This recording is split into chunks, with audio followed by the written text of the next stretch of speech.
Doink.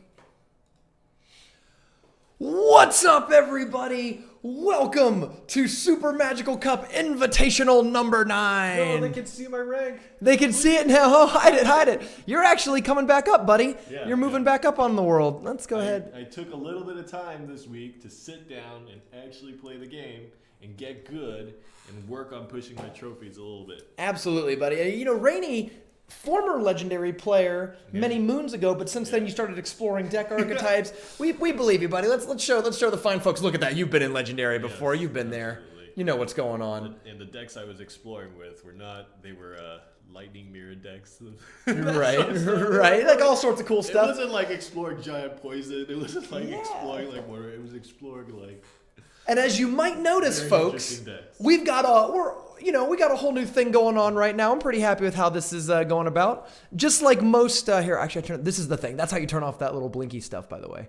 That enables special optimization. So as you might notice, we are going through a little bit of a rebrand right here. And like all great stores, we are open during renovations. Yes. So keep an eye out week in and week out for.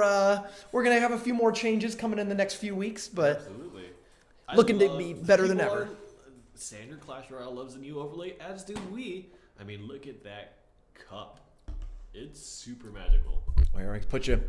Darth Jar Jar's pointing out you might be a little bit more quiet than me, which both naturally true, but also it's quiet, but that's okay.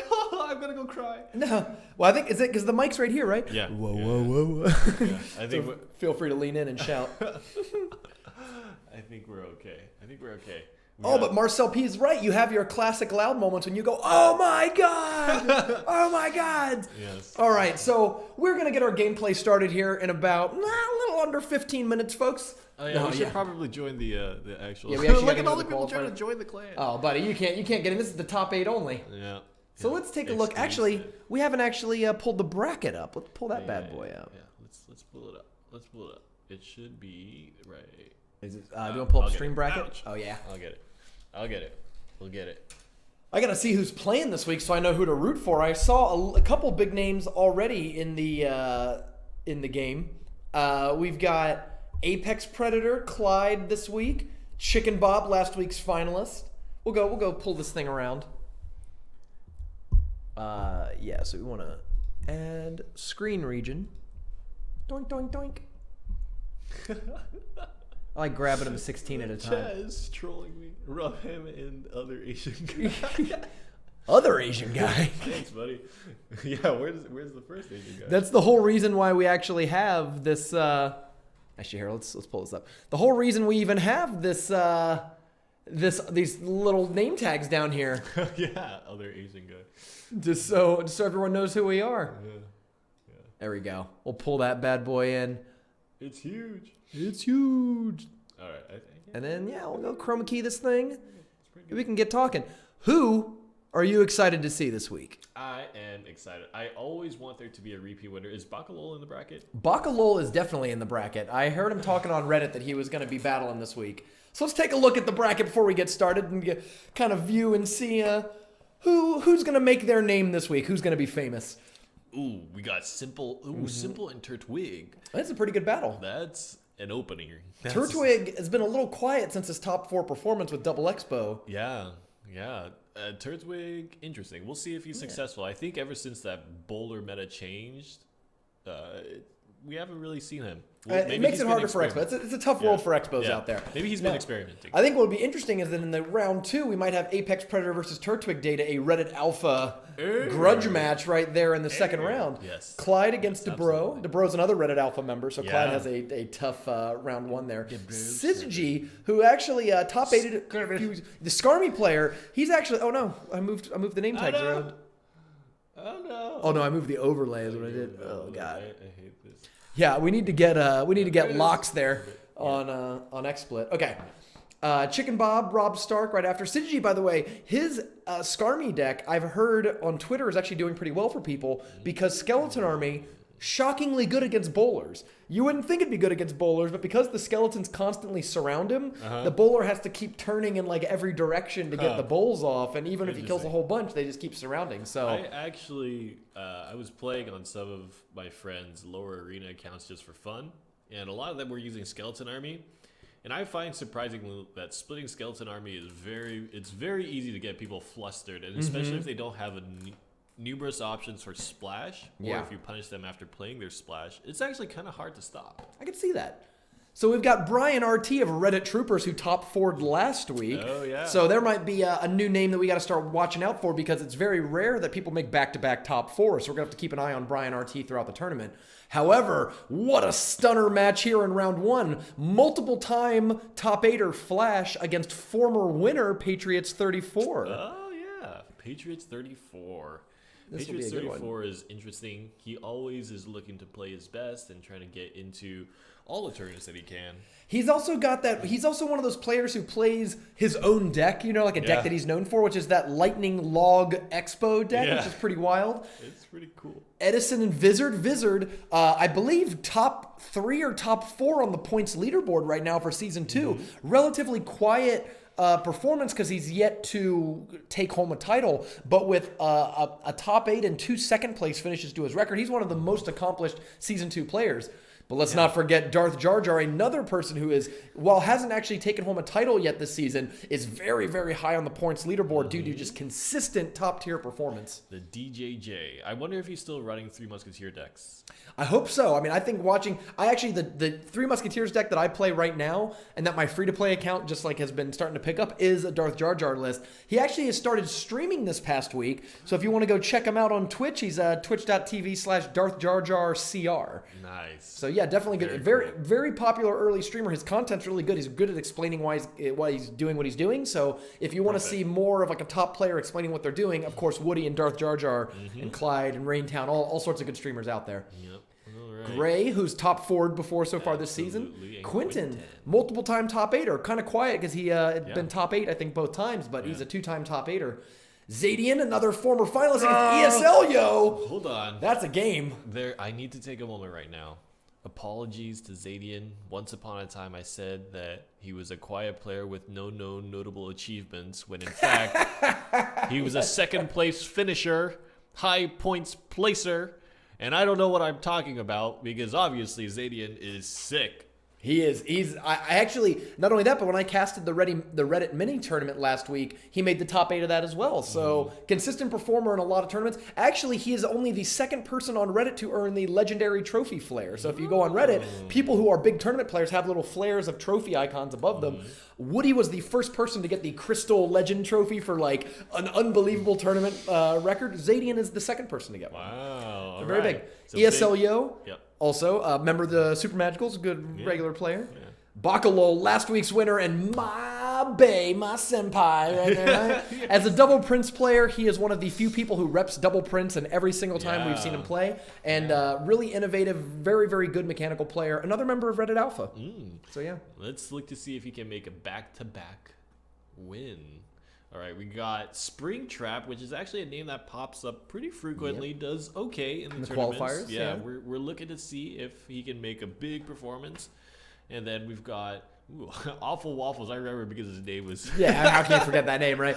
Diego B is another player who plays in a lot of the qualifiers, has yet to make a big splash in the invitationals, but usually makes it to the second, third round. It's just a matter of time until Diego B kind of has one of those breakout performances. Palumbo of Elite Gaming is another very good player that we've seen from watching other streams. We did our 300-man celebration, and Palumbo was kicking people. Yeah, it was knocking people out. Yeah. Oh, we got a crazy matchup here in round 1 as well. Master Sparky versus Malcade. Master Sparky is known for his Expo Mortar deck. He's another one of those Reddit Alpha players who just love them some Siege decks. Woody's poisoned all their minds with Siege decks. But Master Sparky plays, while most people play either Mortar or Expo, Master Sparky rotates the two. Yeah. So he'll use a Mortar in one lane and Expo in the other. Pretty wild. Malcade... we all remember Malcade from the Season 1 Invitational Championship having a huge breakout performance with Minor Furnace. Also finished second in the 800-player qualifier at the very start of Season 2. Has yet to actually take down a Super Magical Cup in either Season 1 or Season 2, but is probably one of the best, most consistent tournament performers who's yet to claim that title. What's interesting to me is it seems that Malcade excels at ladder tournaments. He excels at the invitational format, obviously, in the round robin. He was really, really killing it. But for some reason, in the bracket tournament, I think maybe the elimination is really hard for him to get past. Perhaps we'll see if he can fight that that fear and move forward in this bracket in season 2, but definitely a match to watch out for. Yeah, definitely got a tough match here in round 1. Let's go ahead and jump into SMC Qualifier A while we're here, before I forget. SMC Qualifier A, and then moving down, we got Trainer Nick pushing his way through the bracket. I feel like it's been a while since we've seen Trainer Nick. Yeah, Trainer Nick is someone who I really enjoy watching. I know you really enjoy casting Trainer Nick games. Trainer Nick's kind of known deck is the Sparky Goblin Barrel Zap Bait sort of deck. Catches a lot of people off guard, and actually, it's been growing in popularity. I've actually been seeing the Trainer Nick deck go around a little bit more. So hopefully he's running his Sparky Zap deck. A former top 4 appearance, has not won, but was a lot of fun to watch. He was one of the first players that I saw use the log, use lightning in tournament play. Yeah. So definitely like to see Trainer Nick go deep.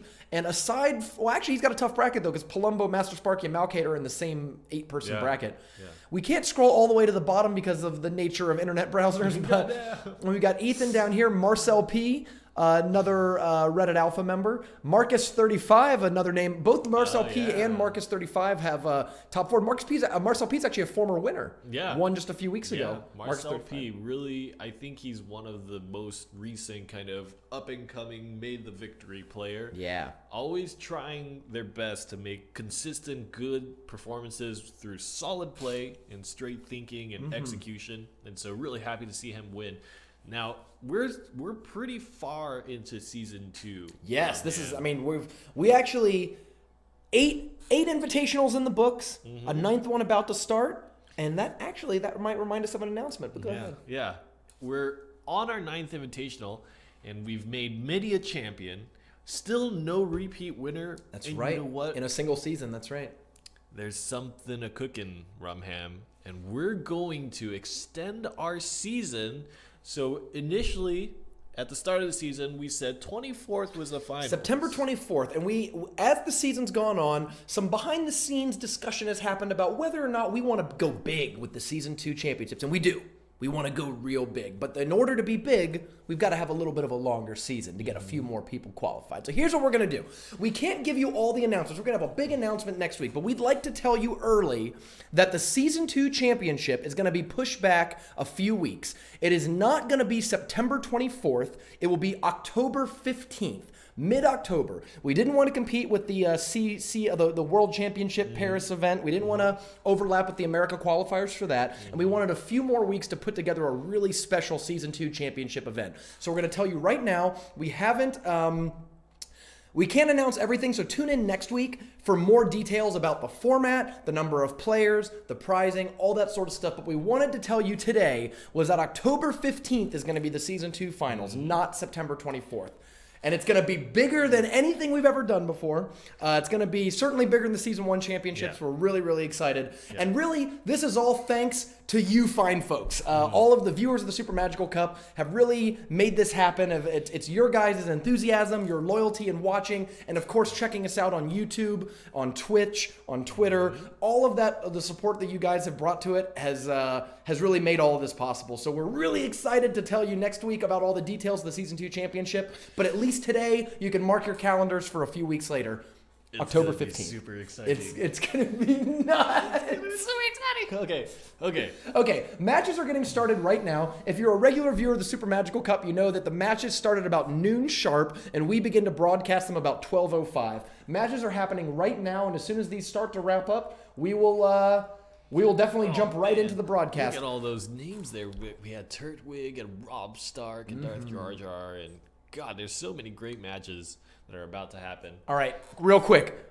We don't have to really expound on it. 3 picks, players to watch. All right, Vizard for you. Chicken Bob. Trainer Nick. All right. Yeah. I'm going to go with Bakalo, Flash, and Clyde. Okay. Yeah. Oh, yeah. That's a good pick. Flash is one of those players that good players say Flash is really good. You know what I mean? Like if you talk to top players, maybe off the record, they'll say like, this guy's really good, or this guy, that person's really not that good. They just have high level cards or whatever, or they just play the same deck over and over. But Flash is one of those players that good players talk about how good Flash is. So I'm waiting for him to take that win, to have that big breakout performance. Nice. What happened here? Oh well. You get in trouble? I don't know.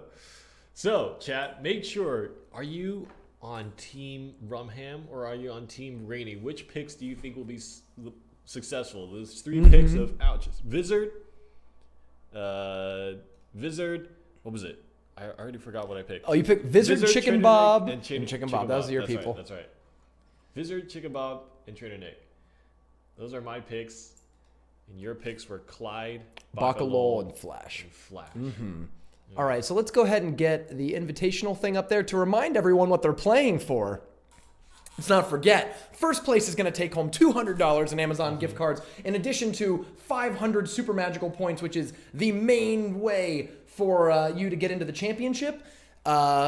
Second place gets 300 points and $100. Third and fourth both take home $50. And of course, now that we're going to do a bigger and better championship than ever before, it you know, it really matters to these Super Magical Cup points because you're going to want to get into the championships. Let's jump into our first game. And because Team Rumham gets to pick, because I'm holding the mouse, we're going to watch a Bakalo game to start us off. So go ahead. Tell me what you see here with Delencio. Of course. We've got some... That's like a... Not a triangle defense, but it's there. I guess it's a cycle because it's got Skeleton, Ice Spirit, Zap. But it's got a bunch of 4-cost cards that doesn't include the Valkyrie. It's got Elixir Collector, doesn't have a cannon. So that's kind of the important details to know about this Hog deck. We'll see. It looks like it actually looks similar to the deck that I play on ladder. This is, I believe, very similar, if not exactly, the deck that... No, it's a little different, but that Vizard second placed with a few weeks ago. It's a Hog cycle deck that focuses with 2 1-elixir cards and the Elixir Collector to pump up early. Instead of like hogging regularly, it pumps up early, and then once it gets about 2 pumps out, it can start cycling Hogs very, very fast. Bakalo is playing the same deck that he won with last week. It is a double Prince deck with Mini P.E.K.K.A, and what this does is it provides 3 chargers to you use them on defense and they counterattack well. The Hog Rider is going to be really dangerous for Delencio because something like a Prince or a Mini P.E.K.K.A is good at defending against Hog Rider and then attacking really well. But then again, Delencio has Ice Spirit and Skeletons, both of which can stop much more expensive Prince charges. Yep. Ice Spirit almost always, as long as it's on the field and not deploying, it almost always stops a Prince charge. I can't remember the last time I saw a Prince actually make it and hit the Ice Spirit before it jumped. You have to play some really close, to be honest. But let's jump in here to game 1. Woohoo! Now remember, all the matches that we're watching are best of 3 matches, but we're only going to watch individual games from that match until the top 8. There's a lot of matches in the group stage. Everyone's playing right now all at once. We're just going to pick select games out and watch them until the top 8 is settled. All players have to register 2 decks that are at least 4 cards different, and then they play a best 2 out of 3 where you have to win with each deck.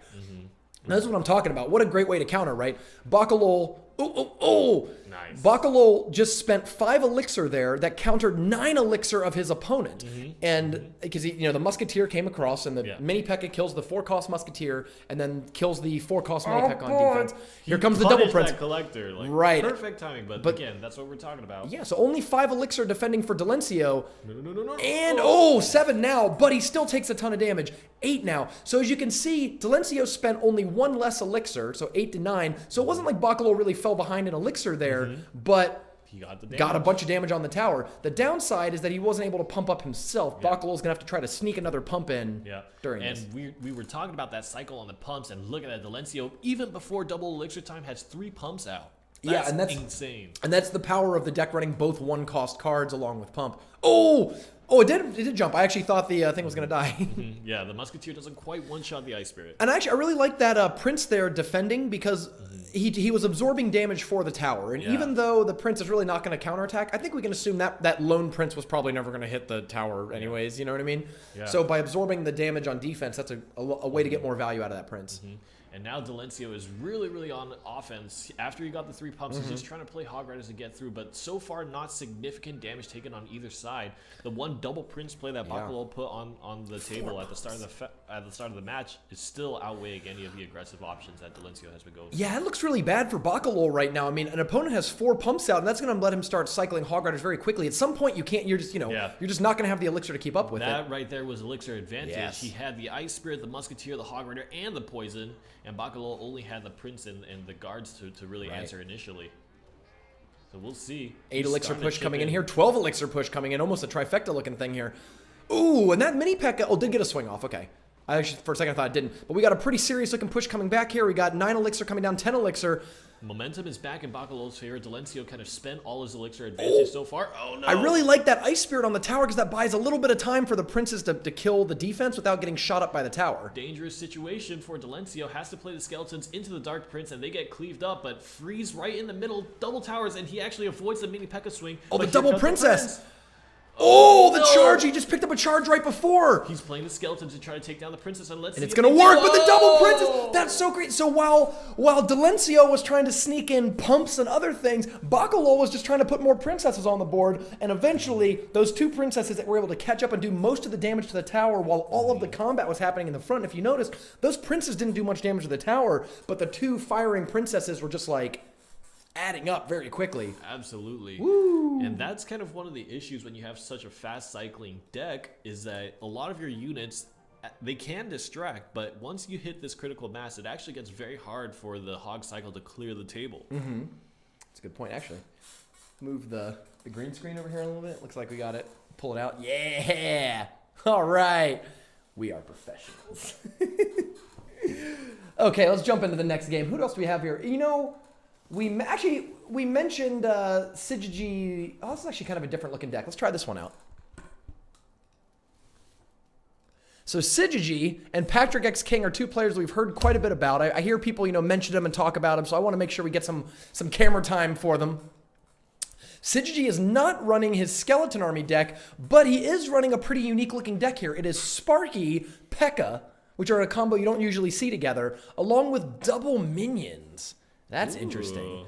And on the other hand, we got a more classical trifecta with the skeletons replaced for the Ice Spirit, which I actually think is the better kind of more synergistic choice. Ice Spirit, Rubham and I were talking about this before the stream went live, but I really think that Ice Spirit is kind of the go-to 1-cost card. If you were to choose between Skeleton and Ice Spirit, I would almost always choose the Ice Spirit. Yeah, I think Ice Spirit probably needs a nerf, but in the meantime, it's definitely a great 1-cost card. We're seeing it in a whole lot of decks across a lot of archetypes. Oh my god, I didn't even hear what you said about Sigi. What? Yeah, because exactly. What a cool deck. So Sigi is sort of known as an innovative deck builder, and I think this shows it off really well. I'm excited to see how P.E.K.K.A. and Sparky go together. It makes sense to me, right? Like the P.E.K.K.A. is gonna kill any big high health things. Sparky's big splash helps kill things like barbs that might try to surround the P.E.K.K.A. Let's see how this innovative deck does against a kind of classic deck in the metagame, right? The trifecta deck. I'm so excited.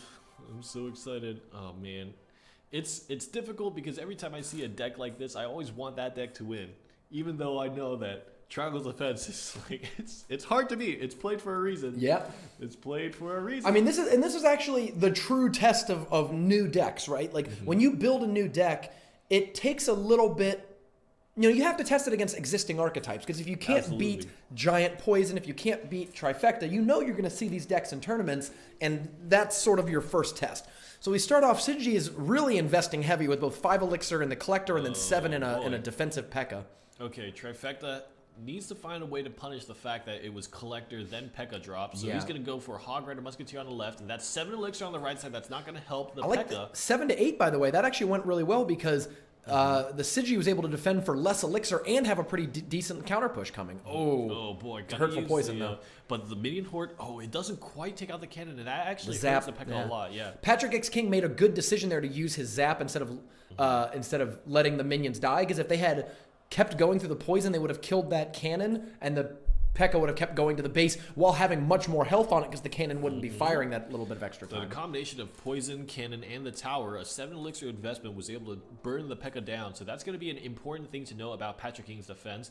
And this was successful because Patrick King played the Musketeer Hog Rider on the right side, forcing Sigi to not have enough Elixir to support the P.E.K.K.A. So this time around, though, notice that there is no push coming down on the right side. I'm surprised Sigi's going to go with a push this big and expensive before double Elixir time, right? There's a lot of... I'm actually surprised the Hog Rider's just not coming down the right side just for the sake of it, right? Absolutely. Just to force him to split his Elixir up a little bit. And now Sparky's moving its way through. Oh, good time zap. And that's a great Valkyrie placement because... Of course, it's hitting both the mini P.E.K.K.A. and the Sparky. Triangle Defense showing its prowess. Poison on the aggressive push plus the cannon. And these two things are kind of the pinning. I mean, a lot of people talk about Valkyrie kind of musketeer positioning, but really I think the poison and the cannon are the two big pins that you need to have. Ooh, and that was a big punish there. So the P.E.K.K.A comes down, all 7 elixir of them behind the King Tower, just as the Hog Rider lands. Even with the Knight and minions, which I actually think was a pretty good recovery there, that's damage that you really can't afford to take. Yes, absolutely. So we're going to have to see how successful this is on a counter push. The big problem is that P.E.K.K.A is way far back, and so that elixir of minions, mini P.E.K.K.A, and the Knight gets used up before the P.E.K.K.A gets put into the field. I like that the Knight of Sigi's side was able to help chop down that cannon, because that was one of the things that helped stop this push early. Does the zap come in on the Sparky? But it's not going to come in. Oh, it doesn't! Hits a musketeer. I don't know how worth it that really was, but at least the Sparky wasn't a total, a total wash. The strategy Sigi employed was very, very precise. He tried to convince Patrick King to zap one or the other and have one be big effect. Chose to zap the minions, and I think that was the right choice. Yeah, this is one of the strongest. I mean, Trifecta, the triangle defense deck does really well in exactly these situations. Like, it wants to fight slow pushes all day, because between the musketeer, the tower, the cannon, and the ability to drop Valkyries or skeletons, ice spirits, or whatever to slow it up, they just feast on sort of giant poison pushes, P.E.K.K.A, big slow P.E.K.K.A pushes.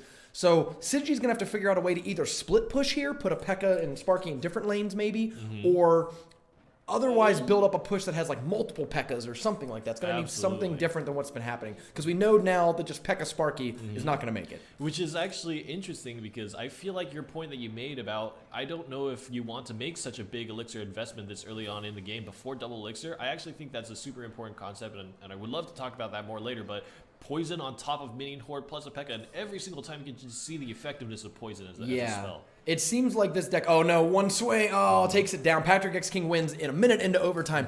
Yeah, that's poison really trashes decks with both minions in it, like with both sets of minions, and that was a really, like, it was tough for these pushes to come across. And I actually think, so the point that you made about playing an elixir investment before double elixir time, and connecting that with the idea of you need multiple P.E.K.K.As out on the table and really need to push, there's this idea where I feel like, especially for things like Golem decks, which fell out of favor, the line of play is really to make sure that you're just collecting up and playing defense and making sure that you're sacrificing enough tower health to know that you have a big enough push to go all the way through, right?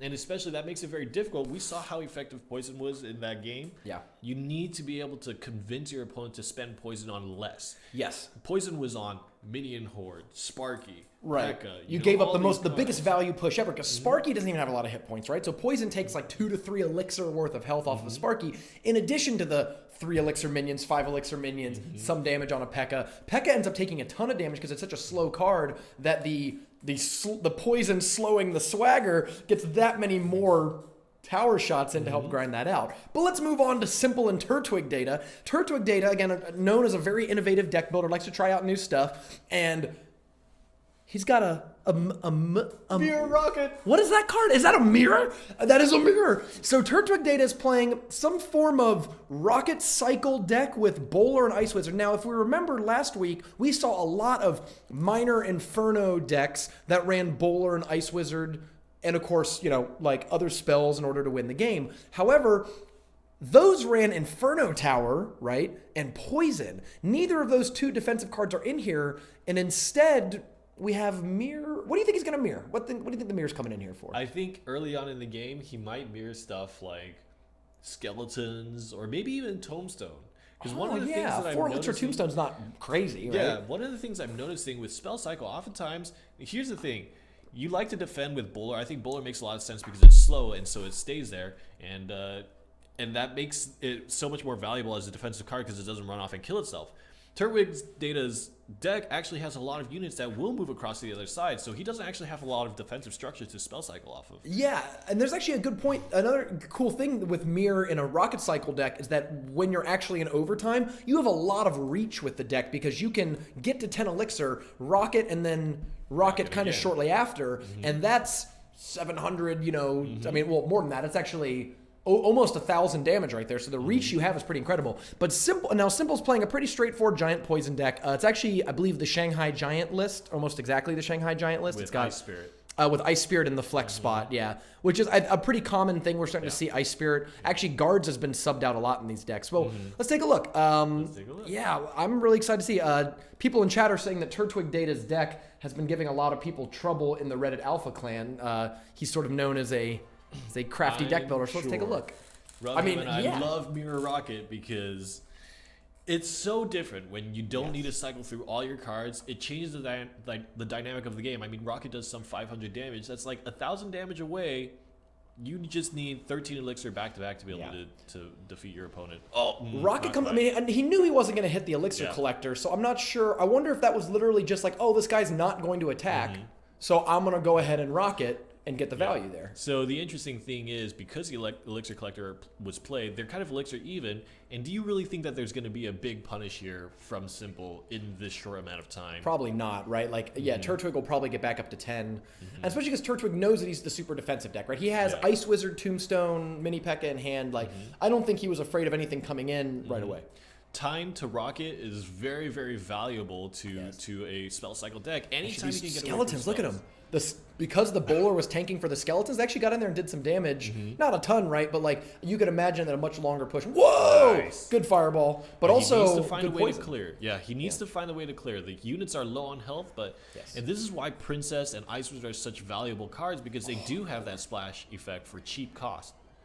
Wow, and bowler just comes back, and the bowler had cycled back around and just kind of cleaned up that push immediately. Although they're about even, so maybe Simple did punish him. We're wondering, is he going to take that Rocket back at him? We did take about a Rocket's worth of damage, and we can account a lot of that to the Elixir Collector advantage.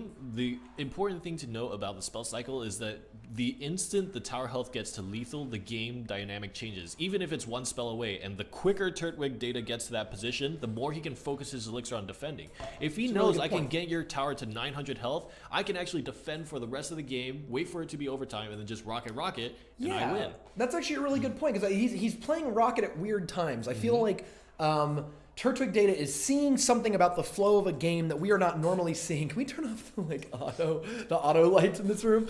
But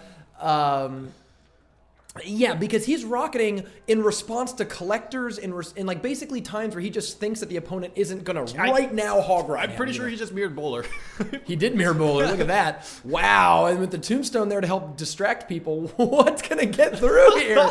The double bowler is actually a really cool card to mirror, because if you notice, the blue mini P.E.K.K.A.s will get knocked back once, and then they can get close enough and swing once, and then get knocked back again. But with two bowlers and alternating rolls, the mini P.E.K.K.A. never actually reaches. Oh wow! He's actually confident that he's gonna. I think Simple's passed. I think Simple knows. And there's the mirror Rocket with the mirror bowler. And that's what we're talking about. I mean, look at how much health that those two rockets did. Really, if Turtwig Data gets you down to about 1,000 health or 900 health, he can actually focus entirely on defense and then just wait for a time where you have to wait until 10 elixir. Then he's like, I'm gonna wait to 10 elixir too. Yeah. Especially against a giant deck, you're not gonna. Okay, so Rocket costs 6, right? So you need to regenerate 3 elixir. You're not going to make it to the tower in 3 elixirs time. No, exactly not. No. Like, unless there's already a push coming down on you, then, what are you going to do?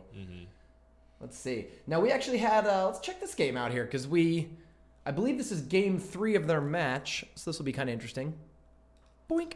We got Darth Jar Jar and King K here in round 1. This is an interesting deck, King K102. So one of the things that you notice a lot in Hog decks right now, and Hog decks before, is they use double threat, right? You use Hog Rider, you use Mini P.E.K.K.A. You cycle 1, you cycle 1, you cycle 1, and that's kind of what Hog cycle was before. Replace that with Lumberjack, and now I feel like, so one of the weaknesses of Hog cycle is once you take down the first tower, it gets very difficult to take down the second one. I think Lumberjack will help that situation a lot, because it runs fast. It drops the rage, so it also helps your Hog Rider. And so in situations where they play cannon in the middle, if you play the Lumberjack on top of it, it'll chop away the cannon, tank the tower for you, and even if it dies, if it was a Mini P.E.K.K.A., that would be it. Yeah. But if it's a Lumberjack, it still helps your Hog Rider. All right, so let's take a look. We've got Darth Jar Jar versus King K here. Darth Jar Jar running a Three Musketeers deck that I think a lot of people are familiar with. What I like about this deck is besides, and this is the one that I've been playing a little bit on the ladder, so I've got a little bit of familiarity with it. It's the same deal with the Elixir Collector and the 2 1-cost cards. So early on, you have the ability to pump. You don't really cast Three Musketeers that early. What I like, though, is that besides Princess, that is part of your cycle, because you spam those cards, you also have Minor and Knight that are basically copies of themselves, right? Like, you always have at least one 3-cost little melee troop that you can use to block hogs with, to tank in front of your Musketeers, that sort of thing. And of course, then in double overtime, you're going to start splitting Three Musketeers constantly.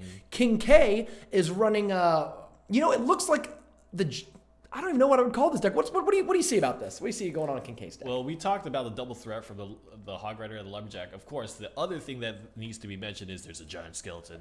What the heck is a Giant Skeleton going to do? Now, classically, Giant Skeleton has been a card that says, you have a push, I'm going to stop your push. I'm just going to play the Giant Skeleton here, and everything you play is just going to get blown up when the Giant Skeleton dies.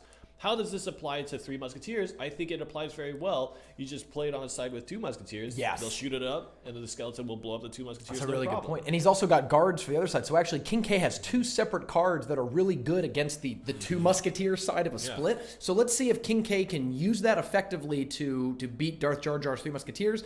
But if anyone is experienced with the 3 Musketeers and can overcome that sort of deck matchup, I believe it's Darth Jar Jar. Let's do it. King K 102. He's 103 on Twitch. Anyways, he said, "I'm so excited to finally be featured." Not the exact quote, but that was the emotion behind it. He did, yeah. Actually, King K is someone we see a lot of in the qualifiers. He's a very big regular. He watches every week. You always see him in chat, and he definitely plays. So I'm glad to get to feature him. Oh, wow. Fast swinging Lumberjack. And here comes Rage Minions. Wow. Oh, the Ice Spirit. Perfectly timed. This is why 1 Elixir Ice Spirits are so good. Yeah, it didn't really need the full 2 seconds there because they're all pretty low health, but the craziest to me is how you can use Ice Spirit and Skeletons, just those 2 cards, to counter Minor, Mini P.E.K.K.A., any sort of like melee troop like that. Nice. And what's even better about that is that it's not just 1 card, it's 2 cards in your cycle. So you play a Collector, they come in with Mini P.E.K.K.A., you go Ice Spirit, Skeletons. You only need to cast 2 more cards to get back to your Collector, and you only spent 2 Elixir. Absolutely. Darth Jar Jar is demonstrating good tournament play. He got out of that situation so far ahead. 2 Elixir down, that 1 Elixir that King K102 denied, and Darth Jar Jar is finally in a position to play his first 3 Musketeers. Giant Skeleton, however, on the table. Let's see how it operates against this 3 Musketeer deck. And oh my god, they're going to walk into the bomb. Unless he's got something to put in front. Oh, okay. He was able to at least keep it away, but I think all of those cards are going to die to the explosion. Maybe the Knight walks away. Yeah, the Knight gets out. But you're right, though. That was 6 for 6, though. I mean, it's actually an even Elixir trade. It's not a huge advantage like something like Bowler or Guards can be for much less. The super important thing for King K102 and the way you have to see the situation is now King K102's poison is freed up. He doesn't have to do something like poison zap all the time on 3 Musketeers. That's a good point. Actually, I didn't even think about that. I think Darth Jar Jar, though, is actually pretty happy with the game state right now because even though he's taken a little under 1,000 damage on his right tower, he was able to get 2 pumps out, and we're only 10 seconds away from double Elixir time, and that's where the 3 Musketeer deck really, really thrives. Absolutely. So I think actually Darth Jar Jar's in a good shape. I would expect him to win this game. Yeah. So it looks like hovering poison. King K102 is really thinking about how he wants to play his next set of cards. This is a fairly good poison. Yeah, on the tower is the Knight going to block? He doesn't play it. I wonder. Oh, he wants to get the Musketeers out. Okay. I was wondering, I think he was hovering Knight, and that seemed like a good blocker, but I don't know. Okay, so we've got 6 Elixir in each lane, right? Knight and a or 7 on the right, and then whatever. Yeah, you're right, though. Giant Skeleton just blocks that up right away, leaving only the Minor to do damage, which, as we know, it's not great. And he's got Guards plus Ice Spirit on the right to help block the Knight Musketeer combo. Here comes a counter push, the first Hog Rider of the game. Ooh, he's got 2 Knights. King Tower. He couldn't get to his Ice Spirit because he just used it on the left side. So 870 damage on that right side tower, and he's been doing pretty well doing a push. That Hog Rider did get a good swing off. I think Darth Jar Jar might have forgotten about the Giant Skeleton because it looked like the poison went through, and he wanted to try to take advantage of that. But that's actually a pretty big loss of momentum for Darth Jar Jar. Now huge. He doesn't have his collectors down. Yeah. Ooh, and the Ice Spirit just took out the Skeletons there on the right side, and I think this Hog swings once. Oh, wait, the minions are coming in. Oh, no, twice, the poison. And no! So even though there was the Knight and poison coming down the left lane, he was able to recover a little bit. King K wins that game. I believe that was the 3rd game of their match. Wow. And King K, a qualifier regular, upsets Darth Jar Jar in the first round, which shows how competitive and difficult the Super Magical Cup can be, even for top players. Talk about hindsight 2020. that 3 Musketeer play into the Giant Skeleton. We were talking about Giant Skeleton shutting down 3 Musketeers, and I was just talking about shutting down 2 of the Musketeers, but when it gets to shut down all 3 plus the extra skeletons that were in there, you're getting a ton of value for that. Puts momentum very, very far on your side, and King K wanted to make sure he did not waste that opportunity. Absolutely. So let's grab... Oh, I got another interesting game up here. Why not? Let's try this one. All right. Vizard. Yeah, we got a multiple time top something or others. And, the first time we're going to see my pick. We got to see a bunch of Rumham's picks. That's right. That's what happens when I get to pick the games. All right. So let's get, who hasn't gotten a lot of screen time, but has been played around? Let's get some Lumberjack up here. Let's get Lumberjack. Actually, Lumberjack's on both decks, too, so that'll be pretty interesting. What is going on? Let's get that. Ooh. This is, I don't know. We can pick anyone. These are both two, I don't want to call them meta decks. They kind of are. The Vizard deck is the giant, the Shanghai list, right? Like the giant poison list. Actually running Prince in the flex spot, so it looks good. That's a pretty standard meta deck. Edison is running, I don't know it looks almost like a trifecta deck or something. I'm not exactly sure.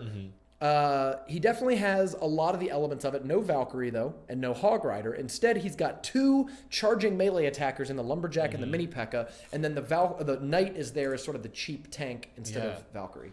Yeah, interesting. We'll see how this deck works out. Obviously, Vizard is one of my choices, so I'm ready to see what Vizard has to offer. Giant Prince. A very interesting combination that took a lot of convincing for me, but now I'm sure it has a stay, and I think the synergy comes in the fact that a lot of giant poison decks, even though it has that chippy damage from poison, a lot of the times it relies on just making that one giant push that goes all the way through and does 1,000 damage and just pushes through in overtime. I think Giant Prince emphasizes that fact by, if you let the Prince get by, it just hits that for Alpha Strike damage, and then you're deep in. Prince actually has 2 huge applications of that deck. I got pretty far in my free-to-play account with Giant Prince, and the 2 things that stood out to me about it were the Prince will start charging, but he's stuck behind the Giant. So you basically have a slow-moving, nuclear weapon about to hit whenever it hits, and that's really good against defensive Mini P.E.K.K.A.s. When they play their Mini P.E.K.K.A. to kill your Giant, the Prince right behind it goes blah and just hits their Mini P.E.K.K.A. and kills it really quickly. That's awesome. Also, Prince not being knocked back by Bowler is a very big deal, because a lot of times all the stuff built up behind your Giant gets cleaned out by a Bowler. So Giant Prince actually won the Toronto tournament this last week, and we're going to see right here, watch, he gets stopped behind the Giant. Oh my god, but the right side, look at how much damage the Lumberjack is doing. Wow, he's going, and the guards aren't going to stop him because he attacks so quickly. Who would have thought that little 7 elixir thing would have gone so fast? Vizard drops a tower early, but we've got Giant Prince here on the left side. Edison only has 5 elixir to counter with. I mean, this looks pretty dangerous. It might actually be a 3 crown. That Prince does a ton of damage. Wow. And Lumberjack. Oh no, Vizard. Oh my god. I almost want to watch that again. What happened?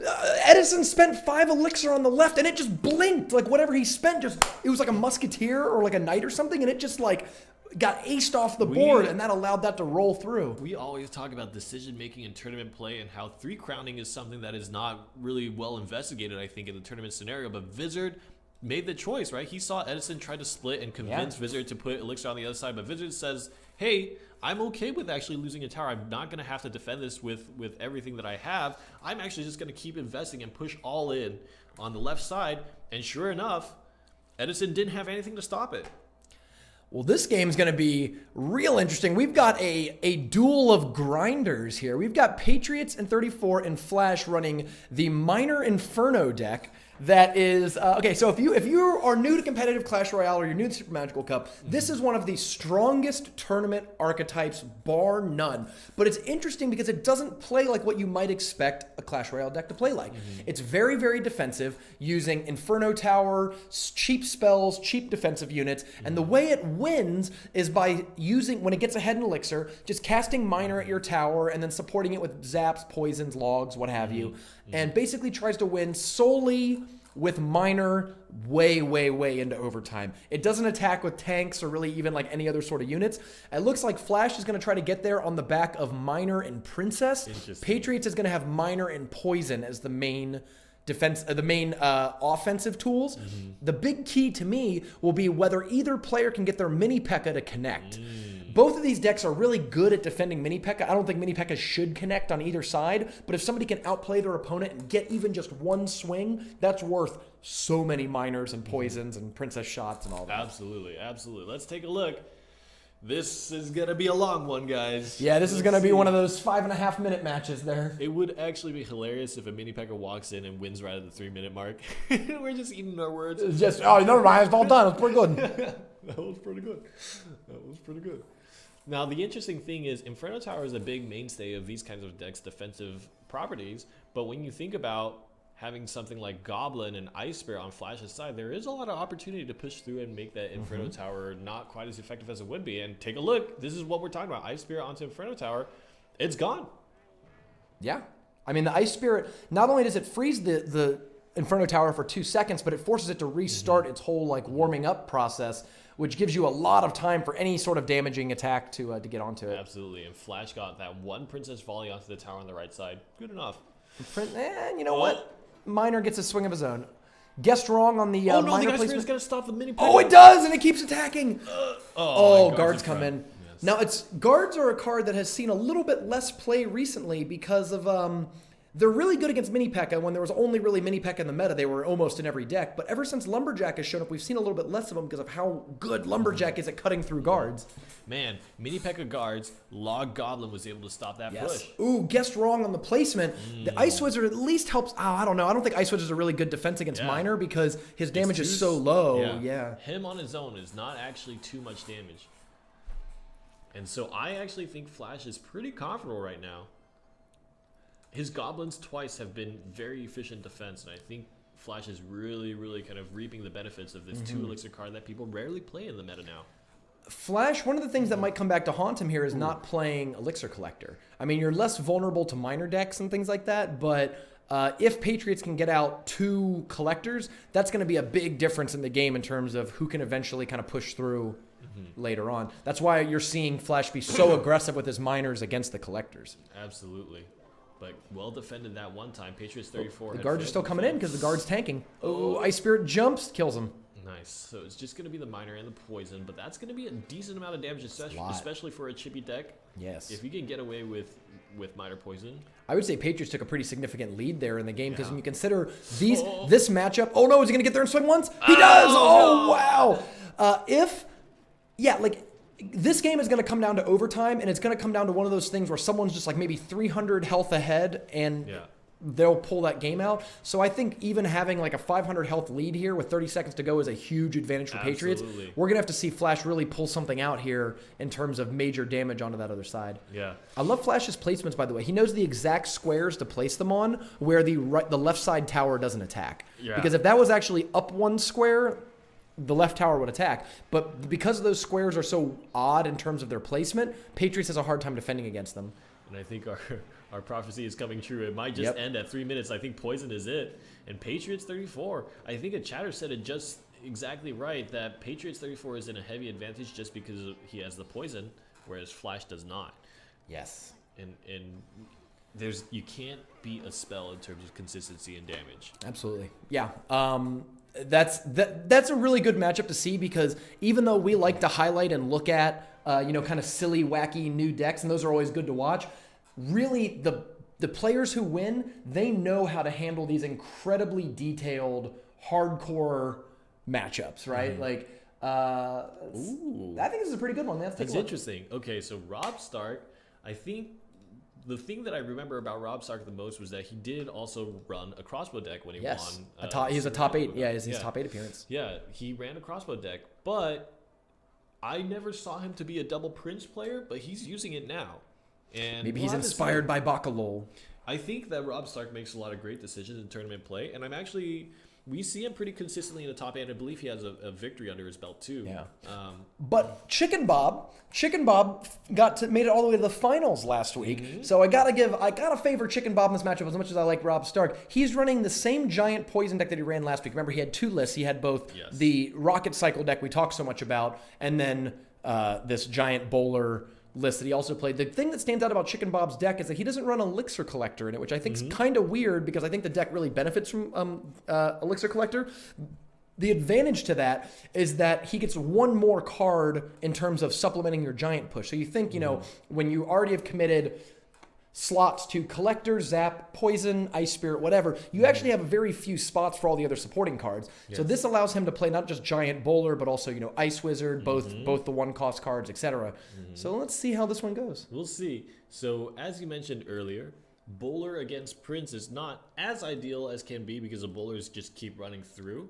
Yes. But the interesting thing to think about is that Chicken Bob actually has the Ice Wizard against the Princes, which Ice Wizard is incredible. Yes, I think both of those cards are definitely going to be key. I wanted to highlight the Ice Wizard for Rob Stark because really using the Ice Wizard... Oh, wait, he does have Ice Wizard, I think. Okay, might have picked the wrong deck. Oh, no, I think I switched him up. That's what it was. Oops, I put Rob Stark on the... He's the red player. Yoink. Let me switch these guys up real fast. But yeah, you're right. If Chicken Bob can use his Ice Wizard against those Princes really well, that's one of the hardest cards for me to deal with because Ice Wizard absorbs a Prince charge. And along with the slow, the tower, and the fact that the Prince has to both hit him and then slowly wind up for a second shot, it's really hard for Princes to get through. Nice, the Barbarians swing down that giant. Ooh, but if you want to see a matchup, buddy, oh god, that's Bowlers v Barbs is really bad. Yeah, and they're Barbs caught on the bridge even. Yeah, I don't think not a single one's going to make it there. Wow, and that's why Bowler has become such a commonly played card in the metagame. Of course, that's why Prince is coming back. Let's watch this Prince. Oh no! Oh no! No! Okay, the goblins are there to at least distract the mini P.E.K.K.A. for a little bit. Yeah, but will that Prince taking a lot of chip damage? Yeah, he might just die. Oh, he's able to get through. But notice because the bowler roll goes through any units it hits, that damage or that tower took 1,400 damage. Yeah. I mean, that was a very successful push for Chicken Bob. Goes in with the punish right after. I think the Barb should be up. Okay, no, he just redrew them. And the giant is actually going to make it to the tower. Dark Prince doesn't do as much DPS as you would like against the Prince. I think that was a really smart choice. I think it would have been better than a normal Prince because the skeletons right would have done a lot of damage, but the damage is done there already. Oh no, the Ice Spirit got distracted. Oh, it was the miner. Are doing a ton of damage. They're going to turn on the tower. And everything's targeting the miner, so the princes, even though they're low health, are still attacking. Whoa! Absolutely. Now that's what we talked about how Bowler, as effective as that card is against a lot of things, is not going to be so good against the double Prince charges because it actually doesn't do a lot of damage. Most of its value comes from the knockback, the extra tower shots. Yes. Well, the tower's not attacking them, Prince is attacking the miner, and the knockback doesn't work. And that Bowler got aced. Yeah. And that Alpha Strike from two Princes landing their charge, and that's why it's super important for people to play big cards in front of it to soak up that charge damage because that absolutely chunked that Bowler down. I think this might be a first of the games we've watched so far going into overtime 1-1. Oh no, here once again the Princes are coming down, but I think good distraction there with the skeletons to just cancel the charges is really the big thing. And was able to use the Ice Wizard to absorb the second Prince hit. Yeah. And so it's steady defense right now, but I actually think he should have let this Bowler walk out and die. Momentum is not in Chicken Bob's favor right now. He needs to defend a push well before he commits. And let's see if that Bowler turns to the miner. It does. The miner was a little closer than the Princes, so he turned around to face that way, letting once again those Princes get through. Look at that miner Barb. All sorts of stuff. Connect. I think it's going to connect because the Princes are still shooting. Whoa! Rob Stark! Rob Stark. A former top 8 player beats last week's finalist, and I believe the second or first round. Yeah, Rob Stark. Great decision making and good use of the double Prince. It convinces me that he's a good enough player to just be able to play what he wants, study a different deck, and utilize it. Maybe one of the more flexible players in the tournament scene. All right. Well, let's give Three Musketeers a second chance here. We saw one Three Musketeers game. Darth Jar Jar unfortunately wasn't able to take it home with him, but we've got G-Sam, who is also he's definitely someone who plays in the qualifiers a lot. I can't remember if G-Sam is top 8'd before, but definitely not made a top 4, but a big qualifier player. Apex Predator, multiple time top 8'er. Member of Reddit Alpha, another very good player. Very interesting deck. Too. Yeah, what's going on with this deck? He's got that P.E.K.K.A. Prince Lumberjack. P.E.K.K.A. Prince Lumberjack. It almost looks like the P.E.K.K.A. Double Prince's deck, but with Dark Prince subbed out for Lumberjack. Now, I wonder if that kind of actually makes sense to me because the Rage is going to be really effective with P.E.K.K.A. I mean, you want that card to move way faster than it normally moves. So I could see Rage being pretty effective. But, I'm actually going to favor the Three Musketeer deck here because P.E.K.K.A. is so slow, and there's Ice Wizard and there's Zap that Three Musketeers can get gnarly on you. Yeah. As opposed to, I mean, we saw how Three Musketeer matches up against something like Giant Skeleton. Against Apex Predator's deck, obviously he doesn't have a Giant Skeleton, so he is going to have to commit Zap Poison every single time Three Musketeers is played. And that's 2 spells off the table that you would rather have on a push. Yeah. So we'll see. Pump in the middle. Now, yeah, pump in the middle is smart, of course. We've seen a lot of miner today. So you don't want to play your pumps on the back rows because they can get rocketed, they can get minered. In the middle they can't be rocketed, at least hitting a tower as well. There's somewhat, ooh, wow, that was a call right there with that P.E.K.K.A. Yeah, and the P.E.K.K.A has a huge deploy time, so that miner was digging and watching the P.E.K.K.A just get it's like a Transformers scene where you're like driving into and you see the Transformer like constructing itself. Look at the fast-moving P.E.K.K.A here. Jumps, boink. That miner did not live long. One swing, and it doesn't actually kill it, so the second swing goes there, but the princess survives. Yeah. Poison and princess, that's nothing to laugh at. Yeah, I would say Apex Predator takes an early lead here in this game because he has half of a collector still alive. And what does he push the princess off with? Yeah, as you can see, he's actually in a tough match. GSAM found himself in a very bad situation with every single card in his hand being either really expensive or not killing a princess. He tried to use the Lumberjack defense, but it's going to be able to counter push. Lumberjack, I think, is way better than Mini P.E.K.K.A against Miner because I think the fast attack speed actually is, even though the Lumberjack does less DPS overall. Whoa, this counter push. No, I did not expect this counter push to go like that. Whoa. Wow. So far, Apex Predator is getting a lot of value out of the Rage. I was just going to say, the Lumberjack on the Miner, because he attacks quickly, you don't have those big gaps in time where the Miner can get a few extra shots, and I actually think it's probably better, even though it's lower DPS overall. Yeah. Another one comes down. The reason why Apex played that Elixir Collector behind the higher health tower is to prevent giving GSAM easy poisons, where you poison the weaker tower already. It really feels like Apex Predator's deck is punishing this giant deck more than I thought it would. Yeah, I'm surprised about playing that P.E.K.K.A really far back. I thought he would play it a little bit more in the middle because it feels like the thing had to walk so far. Here it comes. It took half its health and damage already. This is the combination that we were talking about. Interesting that he didn't choose to play Lumberjack until now, but that's going to chew through that giant really quick. Yep. Miner in the back to deal with the... And he runs ahead of the P.E.K.K.A, which is important. Oh, nice. But yeah, the turnaround there prevents the damage coming through. That is actually perfect placement for the binders. Separated the P.E.K.K.A and let the Lumberjack come forward into the tower range and Ice Wizard. Even though that push wasn't very effective, I think it's good for Apex Predator in the context of winning the game because GSAM is behind. Like GSAM really needs to be making these effective pushes, and if GSAM is spending all of his time defending against Apex Predator pushes, then there's no chance to catch up. But here we go. Pretty big connection. This is pretty good. If that Mini P.E.K.K.A connect, it hits on the Lumberjack instead. Oh wow. That really came down to maybe even something as little as a zap. Like difference of inches. Yeah, like if a single thing like a zap there that could help kill the Miner and give that Mini P.E.K.K.A one chance to swing on the tower could have been the difference in the game. Yeah, Apex Predator takes the win off a P.E.K.K.A Prince Lumberjack deck. Very, very interesting. Have Three Musketeers been bullied out of the meta by all these bowlers? Yeah, people seem to be taking pretty big kind of counters to Three Musketeer. Well, lots of games. Let's move in here to round 2. I can do that game. Let's try to make sure we're not. We did mention the Reddit Alpha mirror match. Let's get this game going. We just watched Apex Predator. Why not? We'll give Apex Predator a back-to-back, a twofer. And of course, we want to watch more Rocket Mirror. Yeah, we got to see this deck. This is such a weird deck. So this is both decks played bowler. Yeah, this is the deck that we saw Turtwig playing. This is Apex Predator's alternate deck. So we didn't really get to see that before because we didn't watch the whole best of 3 series. But Apex Predator, obviously, all the players run 2 decks. So let's take a look at Apex Predator's second deck. It seems like the defensive Miner Inferno Tower Bowler thing with chippy damage. And I think that Rocket Cycle is going to absolutely destroy this. Yeah, on paper it should, right? Because collectors can't be placed behind the crown towers without getting rocketed. The bowlers obviously can't get played too far back because they're an easy thing to whatever. Inferno Tower is not going to really have any value. So on paper, I think this would work. But Apex Predator, both being in the same clan, has more experience against this deck than probably anyone else in the tournament, right? Because who else is that familiar with it? So if anyone has kind of understands a line of play to beat Turtwig Day's deck, it's probably Apex Predator or another Reddit Alpha member. So let's jump into this one. Yeah, let's see. We'll see. And obviously, Let's see if he opens with a rocket again. Because remember last time, like I'm trying to figure out how to even play this deck. And if you remember last time when the opponent dropped a collector, he immediately rocketed. Now is that what he? Okay, so that apparently is like the line of play. And he's gonna miss because there's no way to hit the collector there. Well, it didn't miss. He wanted to hit the tower. Yeah. But you're right. He doesn't hit the collector. I don't think there's a way to do it, but Apex Predator finds that incredibly hilarious. Yep.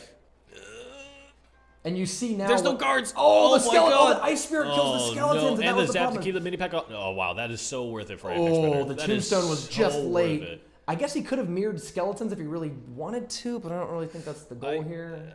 I would think that you would want to do that, especially after you committed a rocket. Like, don't get greedy. You already committed a rocket on a collector that is not going to get damaged by it. I don't like that bowler placement. I think they're going to hit each... I think it's going to hit the tower. It doesn't hit the tower. Ooh, but the miner turns it around. The problem here is that Apex Predator is also playing a siege deck in the sense that the miner and poison is really not something that he has to attack with either. So even though Turtwig Data is going to be very good at defending... Oh, no! I guess it doesn't matter. It doesn't matter for yeah. But yeah, the fact that he got Mini P.E.K.K.A so early on, that really does hurt Turtwig because... Not having the Tombstone, I think, was it. Because Tombstone would have been perfect there. The Ice Spirit just hits the body and you don't care the building and the skeletons come out. I'm absolutely convinced Mirror Skeletons was the play there. Okay, you think so? Yeah, you skeleton, then Mirror Skeleton right after? Yep. You need it because your skeletons got goofed up by the Ice Spirit. You need something, right? Just take the Elixir loss and extend your life in the game. And especially the dynamic of the game changes so much once you lose a tower. And in Spell Cycle, as we talked about the first time we saw this deck, tower health is incredibly important. You do not want to be low on tower health and have the poisons be able to chip you down. The poison and the miner. I would say it's super worth it to just keep your tower health. And that's something, another thing with new decks or whatever. You have to learn these situational plays that you couldn't possibly know early on. So maybe, so another fireball. The downside though is you're right though, he can't. Turtwig Data is not really able just to fire off rockets whenever he wants. Yeah, and technically, if he defends well and keeps that tower health high, I think there is a way for him to win, to just save his elixir and then push that tower down right when it goes into overtime. Actually, you're right, because he only needs to play one more rocket. This is a very doable thing to tie it up. It's very doable. He needs to make sure he does elixir-efficient defense, and that's the key. He needs to buy himself the opportunity to rocket that right side tower before overtime, because if he does not, then Apex Predator will just push all in right when overtime is about to happen. Right. And then there's no win condition for Turtwig anymore. Now he's only got 16 seconds left. He needs to cast both a rocket and a fireball. I don't know if he's going to be able to pull that off while also defending that tower, right? Okay. So there's rocket. He's got a fireball. So Apex Predator should push all in here. Yes, and, you're right. Yeah. Exactly, because he just spent 10 elixir on the left lane and has nothing to show for it in the right lane, has nothing to show for it in the left lane. Absolutely. But again, that bowler's doing. Oh God! It swings. Oh, it doesn't! It doesn't! Bowler! He interrupted it. Bowler. And that was in a poison too. Very, very good play to see that even though those skeletons were going to die to the poison, it was worth it just to hold off a little bit. Oh, did it hit the bowler? Wow! Don't call it a comeback. Yeah, that actually. Wow! I think we were a little quick to count this deck off. It's crazy that it can spend 10 elixir. And that mini pack is going to turn around because of the tombstone. But minor poison is chipping away.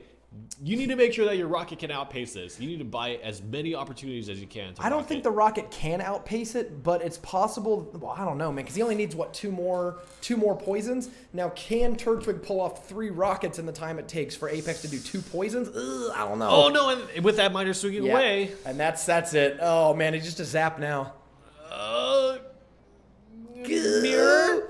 I don't know. I don't think it's doable. I don't think so. I don't think it's doable. zapped. Man, it's actually not zappable. It's got to be rocketed.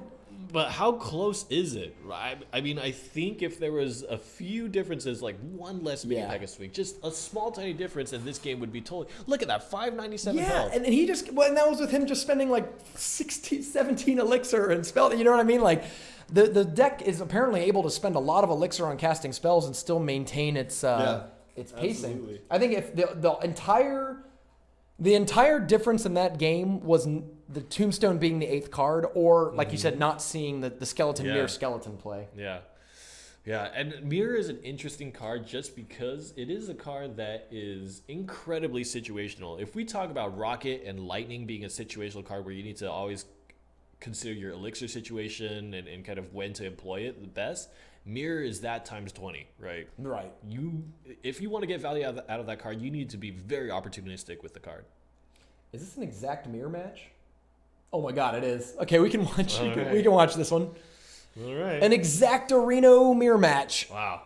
Giant Prince Lumberjack. Yeah, so let's pull this up. So this is, the kind of standard giant poison list. These are good matches to watch, guys, because people like mirror. If you want to play a popular deck, mirror matches are going to come up a lot. So knowing how to handle the mirror match is super important. What do you think is important in these giant poison sort of mirror matches? Like, what do you think is going to be the key here? I think the key is lines of play, as obvious as that sounds. But we actually saw a similar mirror match, except it was Lumberjack versus Mini P.E.K.K.A.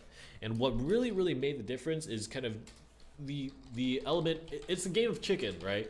Do you want to play your giant behind the tower? Do you want to play your cards behind the tower? And when do you play your cards at the bridge to assist whatever was behind the tower, right? So oftentimes you'll see two giants being played behind the tower. They walk up, and then people will decide to put supporting cards behind it. But the real mind game is, okay, I'm not actually going to support this push. I'm going to play another card behind the tower, defend whatever you played at the bridge, and then play my giant at the bridge, and then push through like that. So that's going to be the mind game, the game of chicken here. Yeah, the key is definitely like, okay, let's say both players have a pump down, and both of them put their giant behind the king tower in the same lane. What's the next card do you play, right? Do you play the musketeer? Do you play the prince? Do you play the lumberjack? Because once everything starts to collide, it's all going to focus on each other's giants. So you need to have whatever support cards in your hand at the moment of impact to be like, aha, I'm going to play my musketeer late because that way I can sort of target it and win a focus fire battle. Being able to dodge poisons is also going to be important. Both decks are playing guards. Guards are going to get completely eaten up in the poison. If you're trying to build these big pushes, poison at the river is going to be huge. So this is good. Like, I want to see how to, these sort of mirror matches are really important in order to become a better player. And of course, this also means that base decision-making stuff is going to be super important. You're right. I feel like there's a very unexplored territory. I mean, people have been doing split pushes with Barbarians and Three Musketeers more as of late, but I mean, Lumberjack Prince is a good push, and even Lumberjack Guards, right? Good point. They're both fast. You need to think about. It's really good. I hadn't thought about that. Because I never play like when I play Giant Prince, I never play like Mini P.E.K.K.A. Prince as a push because it's kind of countered. But you're right that the Lumberjack as the lead dog dying and dropping the rage is really effective. Zap's there to stop the charge. And so that's just 2 elixir up, so it should be very defendable. Well, Vizard got off to a better start with the opening hand elixir collector. Thankfully, King K's wasn't that far behind, so he was able to kind of tie it back up. Now, guards come down here. Is he going to let the musketeer shoot? He's going to let the musketeer shoot. That's a lot of damage. That's about 30% of your tower. Yeah. If there's any time to let that happen, perhaps it's at the starting of the match before anything is really committed, and so you make sure you counter push. We just talked about Giant in the lane. So let's watch this. Let's see how this goes. Okay. The typical response is to play things at the bridge. So they're getting elixir fast enough that they have to play the lumberjack. And that's good because whatever ends up killing each other at the bridge, you'd rather have the rage go down first, and they drop musketeers after. Looks like they're both targeting onto each other's thing. He's got the musketeer, and he drops the prince as well. Ooh, that's a big poison. Guards in front will put them in the poison, and I think that was super effective by Vizard. And he's going to win out this situation. So Vizard opted to play Poison instead of Prince. King K opted to play Prince. Now he has the Prince, but because King K didn't play the guards, he had guards to defend against the Prince. So there's a lot of like one-upsmanship. You have to sort of think, it's almost like basketball. You got to think like, all right, I have these 5 cards. How am I going to like line them up against each other in order to get the better of all the matchups? Yeah. Because we know that all these cards will kill each other one-to-one, like 2 Princes kill each other at the exact same time. 2 musketeers kill each other at the exact same time. So you need to figure out how to cross match up your cards to his cards to win as many of those matchups as possible. Absolutely. Poison plus guards was a big differentiating factor there. But here comes an opportunity for Vizard to fight on his side of the map. That's a good Prince, too. I mean, a good poison. Look at that. It's got 4 things trapped in it. Yeah. Meanwhile, King K102's poison is on the tower defensively. And I think that lumberjack. And he's going to push through. Oh, wow. And the lumberjack's still attacking. The prince. Oh, okay. The prince gets. No, is it still hitting the tower? Yeah, it's still hitting the tower. That's a lot of damage that he had to take. And Vizard took a lot of damage there. Ooh. And that's kind of the effect of Giant Prince, really. One push, and you put your opponent so far behind. I think the Giant is going to get a swing or 2 here, which is going to be pretty good. But again, he has to respect the counter push. Lumberjack on the Giant, and I think that's an ineffective solution. I think this tower is as good as done. I actually think that it was a mistake for King K102 to input more elixir in there. There's no way that Vizard can stop that push. It's a very good point that he kind of opened himself up to poison counterplays, but I think he smells blood and he's trying to go for it. And look at that, is there going to be a zap? There's no zap in time because he had to use the zap on defense. Vizard can't tie it up and bring it into overtime. He doesn't have it. He couldn't cycle to it. No, he used the zap on defense and couldn't get back to it. Vizard gets bumped by King K. That was the last game of their match, too. Yeah. So, King K, incredible performance in the early rounds of this game, beats Darth Jar Jar and Vizard, two of the highest point people on the point leaderboard in rounds 1 and 2. Mm-hmm. I think something super interesting about how that played out was Vizard was playing cards to try to burn down the giant, but he did not have a giant of his own to support. So in the end, the giant served its defining purpose as being a tank, while the units in the back were able to kill the defending troops that Vizard placed. And that really, really hurt. In the first push, we saw that there were 2 giants crossing the bridge at the same time. In that scenario, Vizard playing cards to defeat the giant is the proper play to do, because you have your own tank to delay the supporting troops. But the next few times, his defense was taken down by the supporting troops. So yeah. I think the poison play was really interesting there. I think what really won King K the game there was that Vizard was getting far more stuff caught in the poison, especially on defense. All right, so we've got Bakalo Zadian. Zadian, a former finalist, Bakalo last week's winner. So we've got a matchup between 2 very good players here. Zadian is definitely someone who favors Hog Cycle. Plays Hog Cycle almost every single time that we've watched him, which is great because there's actually not a lot of dedicated Hog Cycle players left. Yes. A lot of people have sort of abandoned the archetype, but Zadian has still shown quite a bit of success. On the other hand, what is this? Bakalo is playing the Chicken Bob Rocket Cycle deck, the sort of variant on the Minor Inferno list. But this time, instead of Minor, you have, well, Rocket. Rocket. Triple spells. This is really a spell cycle deck. This is a siege deck through and through. Not going to try to attack. Going to sit back, pump up, hide behind Inferno Towers and Bowlers, and when available, zap, poison, and rocket the enemy tower until one tower's dead. Absolutely.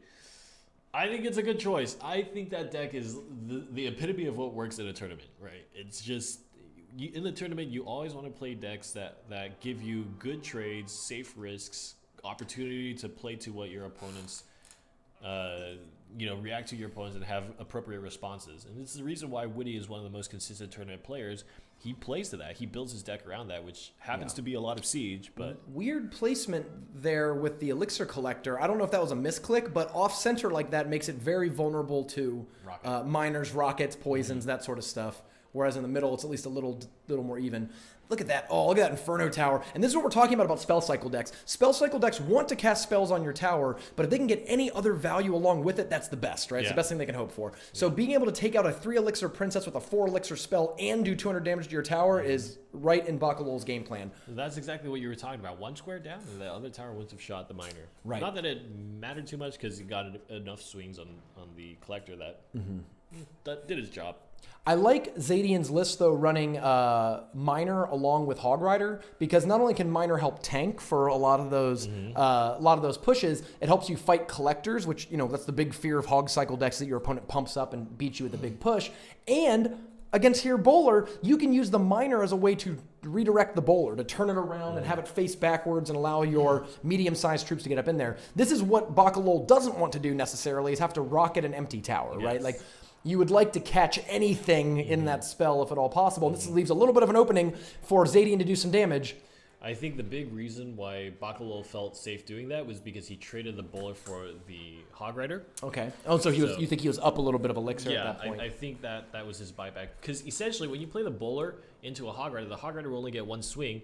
You're basically forcing your opponent to have just played. It's the same as playing a Fireball and hitting nothing but the tower. Yeah. Because the Bowler is full health. Yeah, it's actually a really good point. If somebody just fireballed my tower with nothing, I'd be like, all right, good. Like, he's low on Elixir. That's a good point. Yeah. So as we see, Bakalo's 2.4k, 2.2k on his towers, while Zadian has been taking a beating. 1.6k. And we talk about that health level that is critical. Why is he leaking? That's a good question. I hope this wasn't a disconnect. I don't know what happened here. No, Zadian. Or does Zadian just know that he can't get through as he's letting it? What's going on? I don't know. Oh, no, Zadian. I can't tell. Oh, yeah, it looks like it might have been a short-term disconnect there or something. That's a bummer. Zadian, why? Yeah, what happened? I don't know. The internet. I wish we had fiber connection everywhere. Well, I think, unfortunately, with that little... Oh, no! Princess! Maybe that was on purpose. Maybe Zadian's trying to wrap the game. I think he knows. Princess opens the door. What's going on here? Yeah, I wonder if he played the princess into the rocket landing zone for the fun of it. It's actually not the easiest thing to do. It's like trying to defend a Minor. It's not the easiest thing to do. Great play, by the way, there with the guards on the bowler. I think that's really what Yeah. you know. That's one of the best ways to counter bowler once it crosses the lane. Yeah. Oh, Zadian rage quit. No. Oops. Yeah, right. Bakalo evoking strong emotions out of Zadian. Those are also clanmates, by the way. Bakalo is also in Reddit Alpha as is Zadian. No. So he might have known. He might have known that the jig was up. The jig was up. Theories CR says, see those guards. Yes, Theories, you're the best. You're the best. Ooh, the Dark Slayer. That's actually interesting. He's made it far enough to match up against Bakalo. Yeah, Dark Slayer is someone we haven't seen a whole ton of. Yeah, but, Dark Slayer's in the chat as AndrewLay91. Let's jump back into he's King still playing K. his deck. Dude, King K cannot catch a break in this tournament. I know. After playing Darth Jar Jar in round 1 and Vizard in round 2, he gets paired up against former winner Patriots 34 in round 3. Not easy. I mean, this is definitely earning already just by beating those two players. You could be a second place. Like, that's definitely a top 8, right? Well, let's see. So Patriots is playing sort of, I guess what we'd call the Patriots 34 deck, his X-Bow Lightning deck. A lot of innovative card uses here. I mean, he has not only the Inferno Tower on defense, but he's got Log, Ice Spirit, and Fire Spirits, all as cheap solutions to help guard his X-Bow. And then every once in a while, he drops the Big Bomb Lightning if you ever bunch your units up too much. King K is running the Giant Skeleton Poisonless we saw earlier, and Giant Skeleton actually matches up pretty well here against X-Bow, because you can just drop it in front and the X-Bow is sitting there shooting it, and then the Giant Skeleton just walks up, and even if it dies, it just blows up on the whole thing. X-Bow needs to be played so close to the river that even if you play units in front of it to defend, the Giant Skeleton just probably walked in range of the bomb anyways. Sure. History of the meta, range nerfs on crossbows. That's right. And oh wait, wrong one. Where's the one we were just looking at? Patriots King K102. Oh, there it is. Okay, cool. Which, by the way, shameless plug, definitely watch our YouTube channel. There's a new video out. A new video. That's right. Actually, we have a new series that just launched yesterday called Royale Roundtable, where we are going to, every week, it's going to be myself and Naders, a Super Magical Cup competitor. Oh, no! Here we go. We got to watch the directions. You messed it up. You messed it up. The Giant Skeleton does no damage. Look at that. Oh, wow. Just a little too late. Just like seconds too late. Oh, my God. And the Fire Spirits, you messed up. Well, actually, I don't know. I mean, like, is it still going to die here, right? I mean, look. It's going to blow. Oh, wow. It's already done that much damage, huh? Nah, maybe not. I was like, well, it'll blow up on the whole thing. Wow, just a little too late for King K. That's very unfortunate. So yeah, Royale Roundtable is live on the YouTube channel right now. It's myself and Naders, a regular Clash Royale or a Super Magical Cup competitor, along with 2 special guests each week, talking about just the tournament play, other things in the Clash Royale community. This first episode, our special guests are Woody and Clyde. So go check it out. It's live. It's about 40 minutes of discussion. We hope to do it every single week. GG no re for sure. Oh man.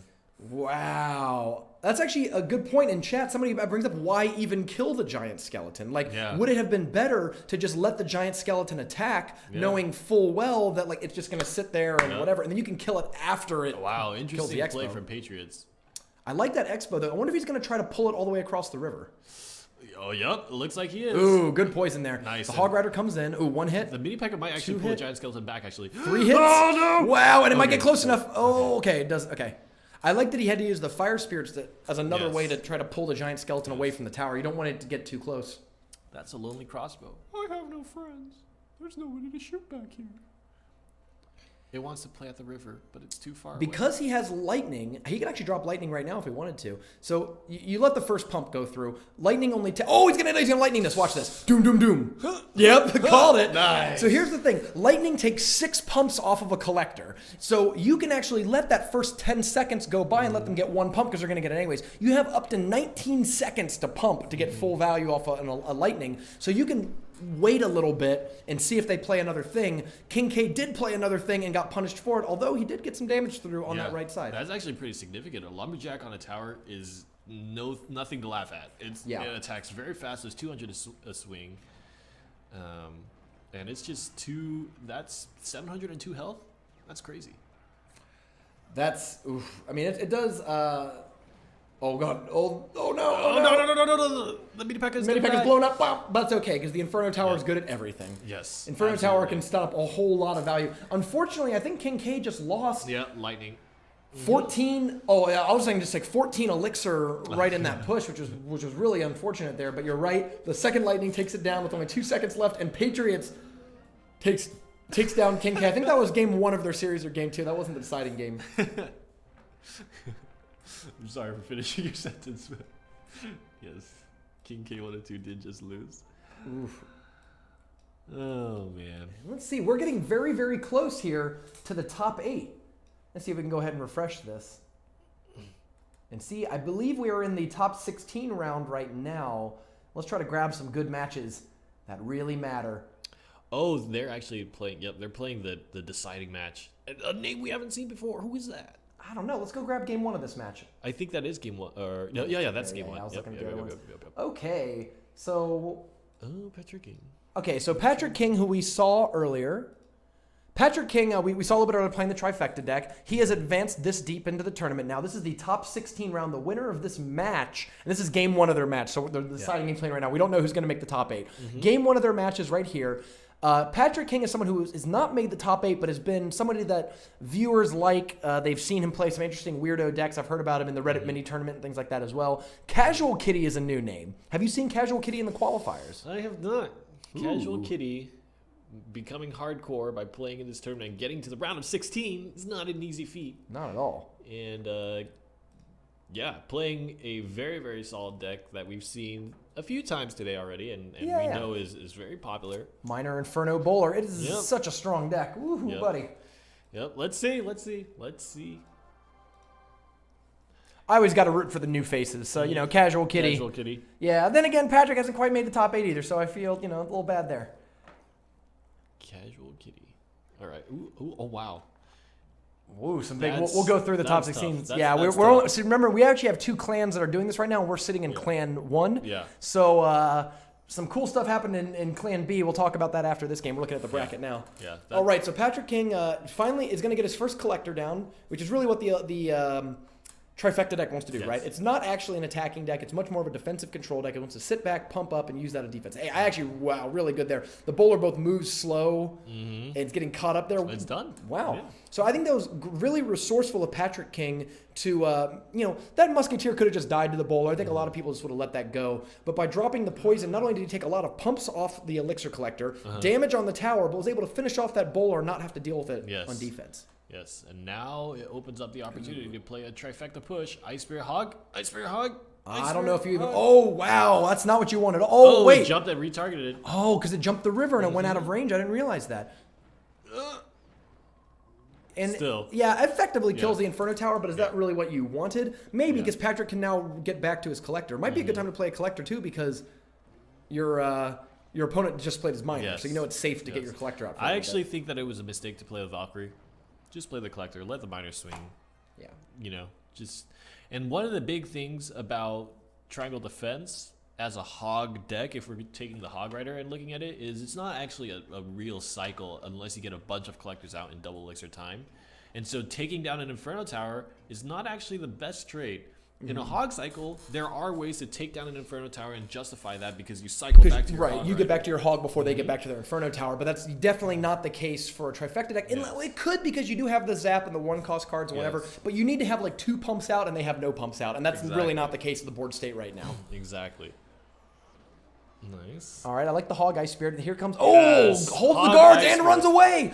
Man, Hog Ice Spirit is the 5 elixir push. That's very good. The 5 elixir push. But here we have a bowler and a miner coming across here with the poison as well. That Valkyrie's not going to do a ton. Actually, the miner's distracted. Actually, that was great defense by Patrick. I'm going to take back everything I just said. Because even though he had a pretty intimidating push coming in, he was able to defend that for only 7 elixir compared to the 8, 12 that came in. Yeah. And that's exactly what that deck normally wants to do, right? Is try to make elixir efficient defenses and then convert that elixir advantage into Hog Riders on your base like this. Oh, didn't get the 1 swing in. Again, trying to defend, but this time the miner is onto the collector. I think it was a mistake to play Ice Spirit there. I think what you wanted to do is play a Musketeer, and then when he plays a bowler, play Ice Spirit Hog Rider. I think the Ice Spirit was there to cycle, because notice that the next card up was the Elixir Collector, and so he was able to replace that collector right after the miner gets played to maximize the amount of time you'll be able to collect Elixir before the minor comes back at you. That's true. I think that's definitely And that's why Ice Spirit's so good, right? It doesn't matter if like you can get okay value out of it for only 1 elixir. It's hard for that card to be a waste, really. I think at this point, though, it's going to be a race. Patrick King is behind in tower health, and there's Inferno Towers and Bowlers to be played as That's defense. actually a really good point. And so he needs to start thinking about a way to push in. 2? Oh! But you're right, though. The minor Inferno decks thrive in these low health spots because even if, for example, you see the hog push coming soon, you can always throw the minor poison zap and actually steal a quick win from out under them. But, oh no, here comes the trifecta push, the namesake push. And the bowler is off on the other side, not pushing back the hog rider. Musketeer might actually do a lot of damage because it's actually... Oh, well, the hog rider got knocked. And this actually might be an opportunity. We're starting to get to the point where the trifecta can cycle pretty effectively. Needs the Ice Spirit. He needed to play the Ice Spirit to stop the minor from swinging. And this is actually taking Patrick off of his goals. He just spent 9 elixir to stop a 7 elixir push and still took a bunch of damage, right? Yes. So he's not making elixir efficient trades anymore trying to stop this because it's so desperate with these low... Oh no, and there's another one comes up and once again he misses. The poison That's is it. Enough. Yep. Wow, casual kitty. There's definitely an opportunity for Patrick King, I think, to take the right side tower if he was aggressive enough. And I think that he was great at playing Tribal Defense, but not necessarily as well versed in Hog Rider strategy to really make sure that he's taking advantage of every single opportunity he can to hog. Right. Which is interesting because... Oh my God. You know what's crazy? They drew. Let's go. Let's see what's going on in this game. Let's watch live. Yeah, we're gonna watch this live. The winner of this match is gonna make it to the top 8. This is top 16. Mortar. Oh my God, Mortar v Bowler. Casual Kitty is a Siege player. This is so good. We haven't seen a Mortar deck make the top 8 in a long time. Yes, where is Woody? Our savior has abandoned us. And this is the downside here. Okay, also, by the way, guys, this is a sudden death game, just to catch everyone up on our rules. They drew in game 3. This is game 4 of the best of 3 match. We don't have a lot of those. This game will determine a winner. If this game ends in a draw, the player who has lower tower health at the end of the round loses. So whoever is closer to losing at the end of this match will lose, even if it ends in yet another draw. Oh my God, he had to use a defensive fireball. And right now, Patrick King actually has a little bit of a lead. Yeah, it's actually interesting because Mortar against Bowler is absolutely terrible. It's just is it though? Because Mortar costs less. The Mortar costs less, but you have so much time to build up a big push on the Bowler, and the Bowler will remain after the Mortar is done. So Casual Kitty there had to play his collectors both on the other side to avoid getting poisoned, but unfortunately that gave Patrick a very good poison on the other side. The things are already zapped, so they're going to go down. One swing. Good fireball. Good, yeah, great fireball there. Like Patrick opted to not do the same thing, like putting both of his collectors on the left side to take the fireballs there. Yes. Ooh, man. So we have 1:30 left, and right now, Casual Kitty looks like they're going to lose here with the draw roll. Here comes a barrel. He has arrows. The arrows do come in. The zap comes in too, though. He's just trying to chip damage. I think he might just die to poisons here over the next 80 seconds or so, but it's hard to say. It's actually interesting to think about because even though the Goblin Barrels are being countered by the arrows and the fireball, every single time that's one spell less on the tower. Exactly. Really, really good point is that he needs these things. Oh my God. He needs to be fireballing the towers and he can't do it because he has to use the arrows. And he can't just play something like goblins or whatever because they do damage, right? Like the enemy goblins will attack at least a few times. Yep. Wow. And those mortars can't lock on because you're right. The bowler is there doing just tons of damage to him. Oh no. With 50 seconds left. Here it comes. Gotta arrow it again, yeah. Oh, man, one more poison. This game is over. Wow. Yeah. Wow, Patrick King with the Goblin Barrel in the Siege archetype. Crazy. That's what happens when 2 Siege decks play each other, though. You get a little bit more of a draw than you might normally expect. Wow. So Casual Kitty, great performance to make it to the top 16 where you do earn Super Magical Cup points. So you have moved up on the Super Magical leaderboard. And with Season 2 championships being bigger than ever on October 15th, you're going to want every point that you have. Patrick X King moves on to, I think, the first top 8 that Patrick's ever made. Perhaps, yeah. Now that I made the mistake with Zadian, I don't want to make any statements anymore, but I think you're right. Casual Kitty falling in the top 16. And I think we can move to the top 8. Yeah, so let's do a quick recap here of who's going to be in the top 8. We're going to leave this one and jump into Super Magical Cup. Super Magical Cup. Is it 1 word or 2 word? I think it's I think it's one word. It's one word because it doesn't fit. Okay, that's right. Yep. Super Magical Cup. Boop, boop. There we go. All right, so let's take a look at our top 8, you fine folks. See if we can get this thing updated. Yeah! There we go. Let's get that bracket back up on the screen. He's back. Turtwig data is... Oh, I got to resize it. Oops, that's a weird... Oh, I wonder why it's grabbing. Okay, well, let's reframe this real quick. You got a little bit of a spoiler there of who's in the top 8. And remember, in the top 8, players do not enter your scores. We'll enter the scores or have an admin do it so that no matches are spoiled ahead of time. All right. Go ahead and throw the ye old chroma key here. Yeah. Cool. All right, so Turtwig data versus Manly. I wonder if... So Manly is a player in the qualifiers that does really, really well. Very, very true, yeah. I don't know if we've ever seen him in the bracket. He's never made a top 8 before. Maybe one top 8, but never a top 4 performance, never a cash performance. Manly is definitely one of those big qualifier players. In his way is Turtwig data, a former top 4, the only person to ever top 4 with two Expo decks. And today, Rocket Mirror has brought him there, even though we did see that hiccup against Apex Predator, must have won that match 2-1. Darkslayer making the first top 8 appearance, as is Andre. Darkslayer is another qualifier player that we see quite a bit of. Patriots 34 and Trainer Nick, a former winner against a former top 4. Patriots has actually made the top 8 3 times before. I think this is his 4th top 8 of the season, 3rd or 4th top 8 of the season. Patriots 34 is playing so consistently. Yes. And he's really made it a goal to kind of consistently win out and play against the top players at a competitive level. So good to see him back. And then Trainer Nick making it back. And of course, I think Patriots 34 and Trainer Nick were the other clans, so we haven't actually seen anything from them. Yeah, what I wanted to say in the group stages, and we can kind of pull it back here, but let's take a look at how people got here. So Turtwig data, 2-0s Simple, Nice. 2-1s Apex, 2-0s Debro. That's a tough road. Yeah, especially because a lot of clanmates, so people who even know about the Rocket Mirror deck, he actually might have an easier time in the top 8 than he did in the group stages because there's fewer people who are familiar with the deck. Yes. Patrick X King beats Sigi, former top 8er, Rob Stark, former top 8er. So Patrick X King makes the top 8 by going over 2 people who have been there before. Yeah. Patriots, not upset, really had that good match against Flash in the first round. Yes. Takes out All Is Bad in round 2 and stops the dream path of King K here in the top 16. King K really impressed me this week. Nobody had a harder 3-game series, I think, than King K this whole week. Yes, King K1 had to chew through a lot of people, and depending on how Patriots 34 does, it's the nature of single elimination bracket. If Patriots, it could have been a finals match. I don't think if we would have looked at this top 8, by the way, or this 8-person bracket with top 8er, multiple time top 8er, finalist, multiple time top 4, winner, that we would have picked Darkslayer to come out. So quite the dark slaying horse. Yes. Kind of like in a similar situation as players like Chicken Bob and Patriots 34, Darkslayer was a player of the qualifier who's really looking to improve and get better and voiced that very clearly a lot and is really involved. So good to see. Master Sparky, who we were looking at earlier, gets upset by Malcade in the first, or not upset, really, again, another tough match, right? Malcade moves through. Malcade and Trainer Nick had to play. I wish we could have watched that match. Yeah. We might have to jump into a Group B in the post-show and watch some of those matches, because I'm sure that was a really good one.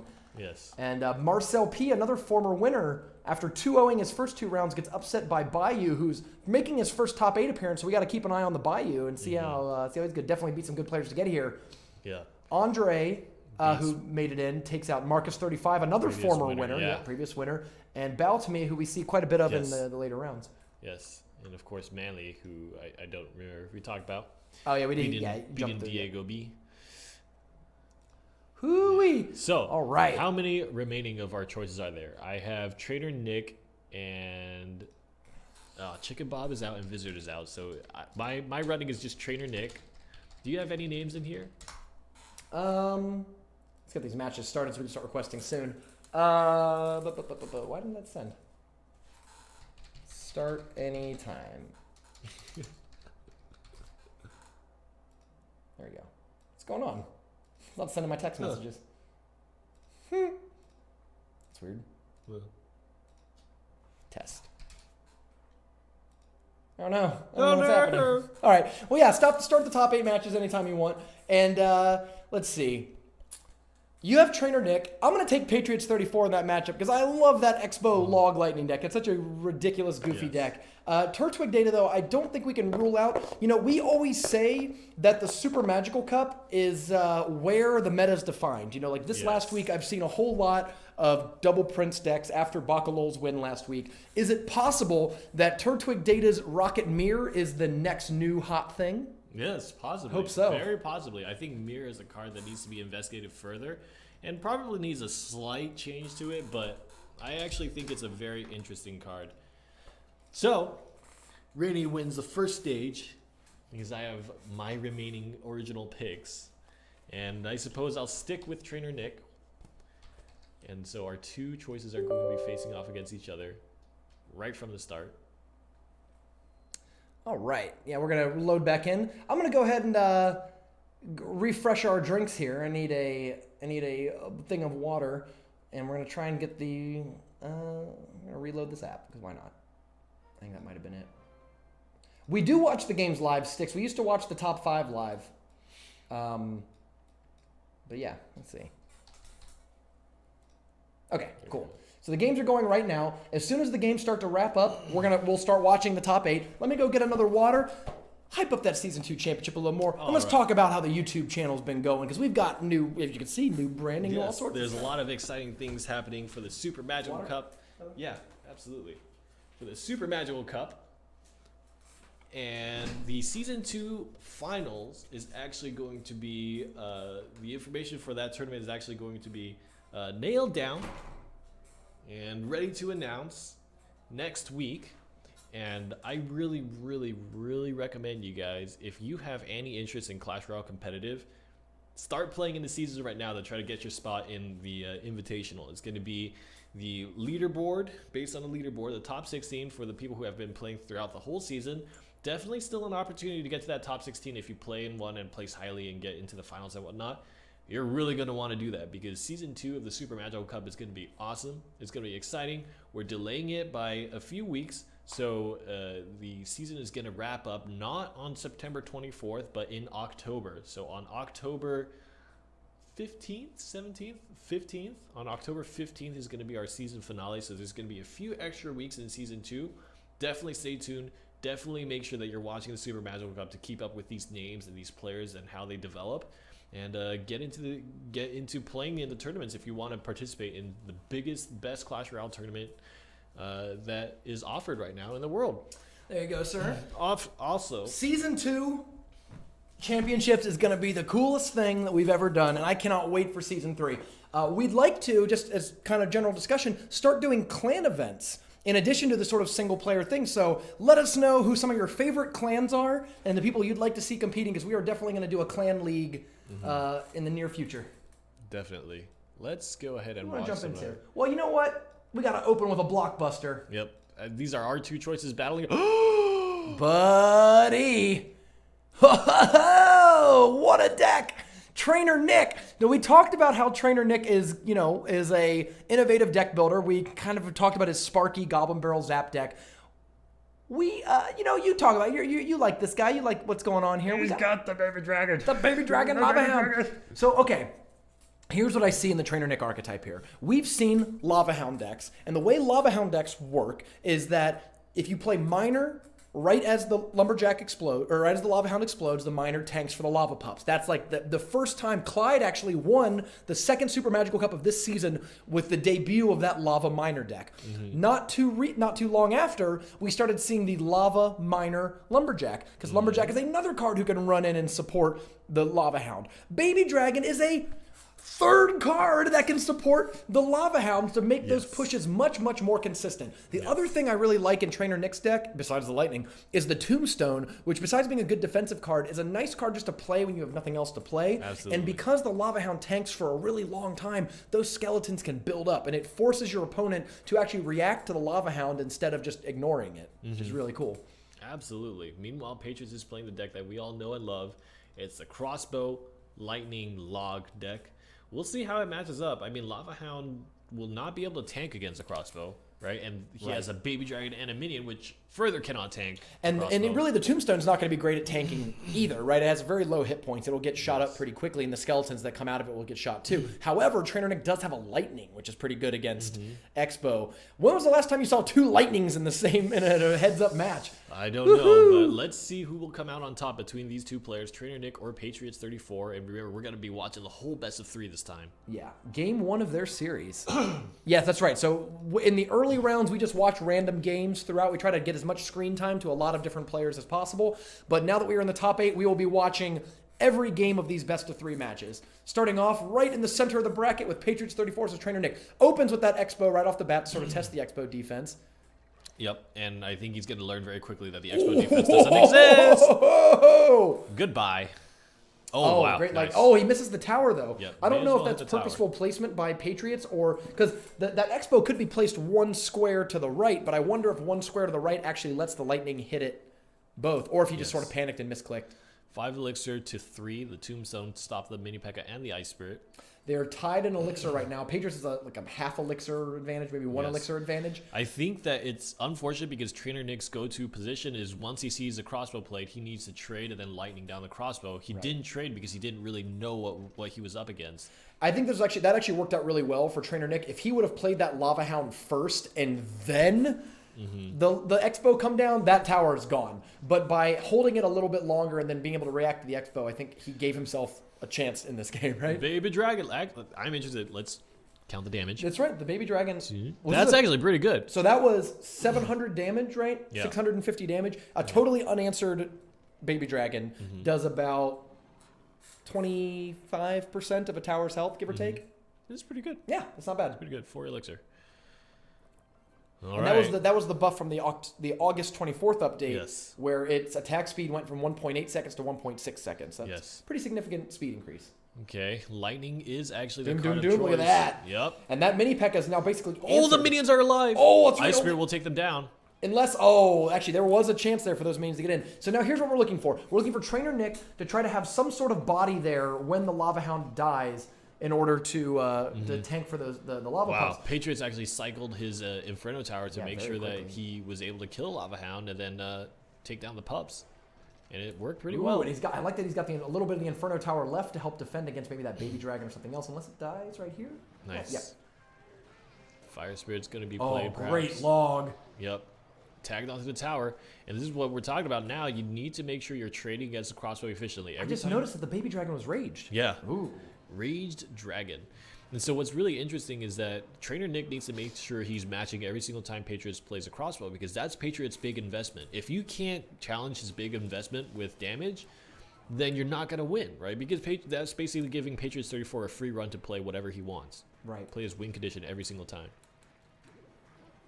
Oh, look at that! Oh, it missed the crossbow. Oh, but I think he meant to hit the mini P.E.K.K.A. as well. I'm not really sure. Yeah, but either those minions are going to chop this thing up, and look, the Fire Spirit's tank. Oh, man. It's not tagged on there. Oh, and Patriots takes it down with that lightning. That's the thing. So, I mean, lightning is a rocket, right? As in terms of late game gameplay, when you get down to 1,000 health or left, you don't need the Expo anymore because you can just cycle lightning. And I actually think lightning is better than rocket in those late game situations because it's easy to hit other stuff with the lightning and have it's easier to good make an value. Excuse to use it. Ooh, so game 1 goes to Patriots 34. Let's see if we can pull up the challenge. Actually, we're not going to be able to do the challenge bracket. So if our admin can do the matches, because we have a screen capture on the bracket. So if we try to go to challenge and update. Untick? Actually, no. Can we click here? No, we can't because we're on the stream bracket. Try to untick. We can't. Yeah. Oh, what do you mean? Untick the source and then. Yeah. Do we want to do that between every game? Yeah. Probably not. Yeah, go ahead. Just go ahead and update them manually for the admin. Sorry to put that on you, but it's all right. We normally do it here in the broadcast booth. But let's go to game 2 of Trainer Nick Patriots 34. So Patriots is up. Trainer Nick facing elimination. Now, to remind everybody, Patriots 34 has to switch decks, right? Because you register 2 decks, and a best 2 out of 3, you have to win with both of your decks. So since Patriots has won with his infamous Expo Lightning deck, that deck is out for the rest of the match. He has to win one of the 2 next games with this Minor Inferno control deck that he's opted to bring as the second one. It is another Siege style deck like the Expo deck, so it's a style that he's familiar with. And again, it has an Inferno Tower in it, so that gives him a pretty good matchup against these Lava Hounds. Absolutely. So let's see. Can Trainer Nick claw his way back, or will Patriots 34 be able to defend and chip that tower away? I think, if Trainer Nick can get that... Here's the thing that I think really helps Trainer Nick in this match. More so than the last match, he is going to be able to just throw down his Lava Hound without fear of an Expo coming down to kill him, right? So he can actually, even though there is an Inferno Tower on the enemy side, he can invest his Lava Hound way back, let it build up, and then when the Inferno Tower comes down, just, lightning the tower and whatever else you need to lightning. Just the miner. That's it, and I have to wonder about that. Nothing else to cast. Didn't want to cast. Yeah. Seems to be playing very, very defensive. Doesn't actually... he seems like he doesn't want to make anything even resembling an attack. Kind of just wants to sit back and defend. Absolutely. Guards make their way to the tower, and that's actually a significant amount of damage. Yeah, he took more damage defending than he did... I mean, he might have been better off just actually making an attack there. It's hard to say. Yep. I mean, and that's just the nature of certain decks, right? A good defense is a good offense. And Patriots has an elixir advantage. I'm not really sure why Trainer Nick opted to take that line of play, because he's now behind an elixir, behind in damage. Maybe he was trying to get to his tombstone. He's trying to cycle to the exact thing that he wants to cycle to. Yeah, I think so. All right, Baby Dragon for defense against the Miner, and it's not really going to work that well. And that Miner is doing a ton of damage with the assistance of Poison.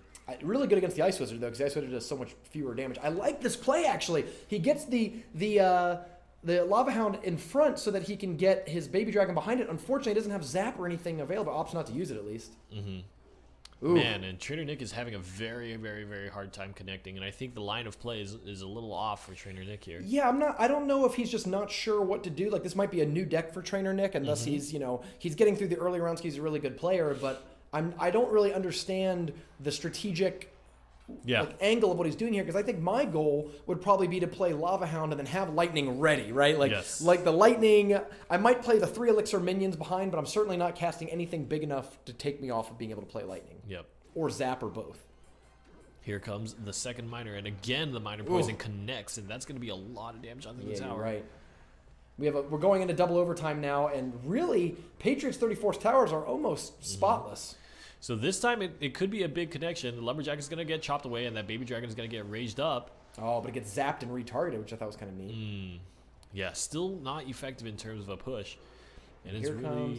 Another thing he could have done, by the way, is that the minions could be to the side of the Lava Hound instead of behind them in order to help block the Inferno Tower. There are a lot of ways to play around Inferno Tower, but I kind of feel like Trainer Nick isn't taking up many of them, right? This could be a big connection. No, ooh, but the Ice Wizard even lives, which is horrible, right?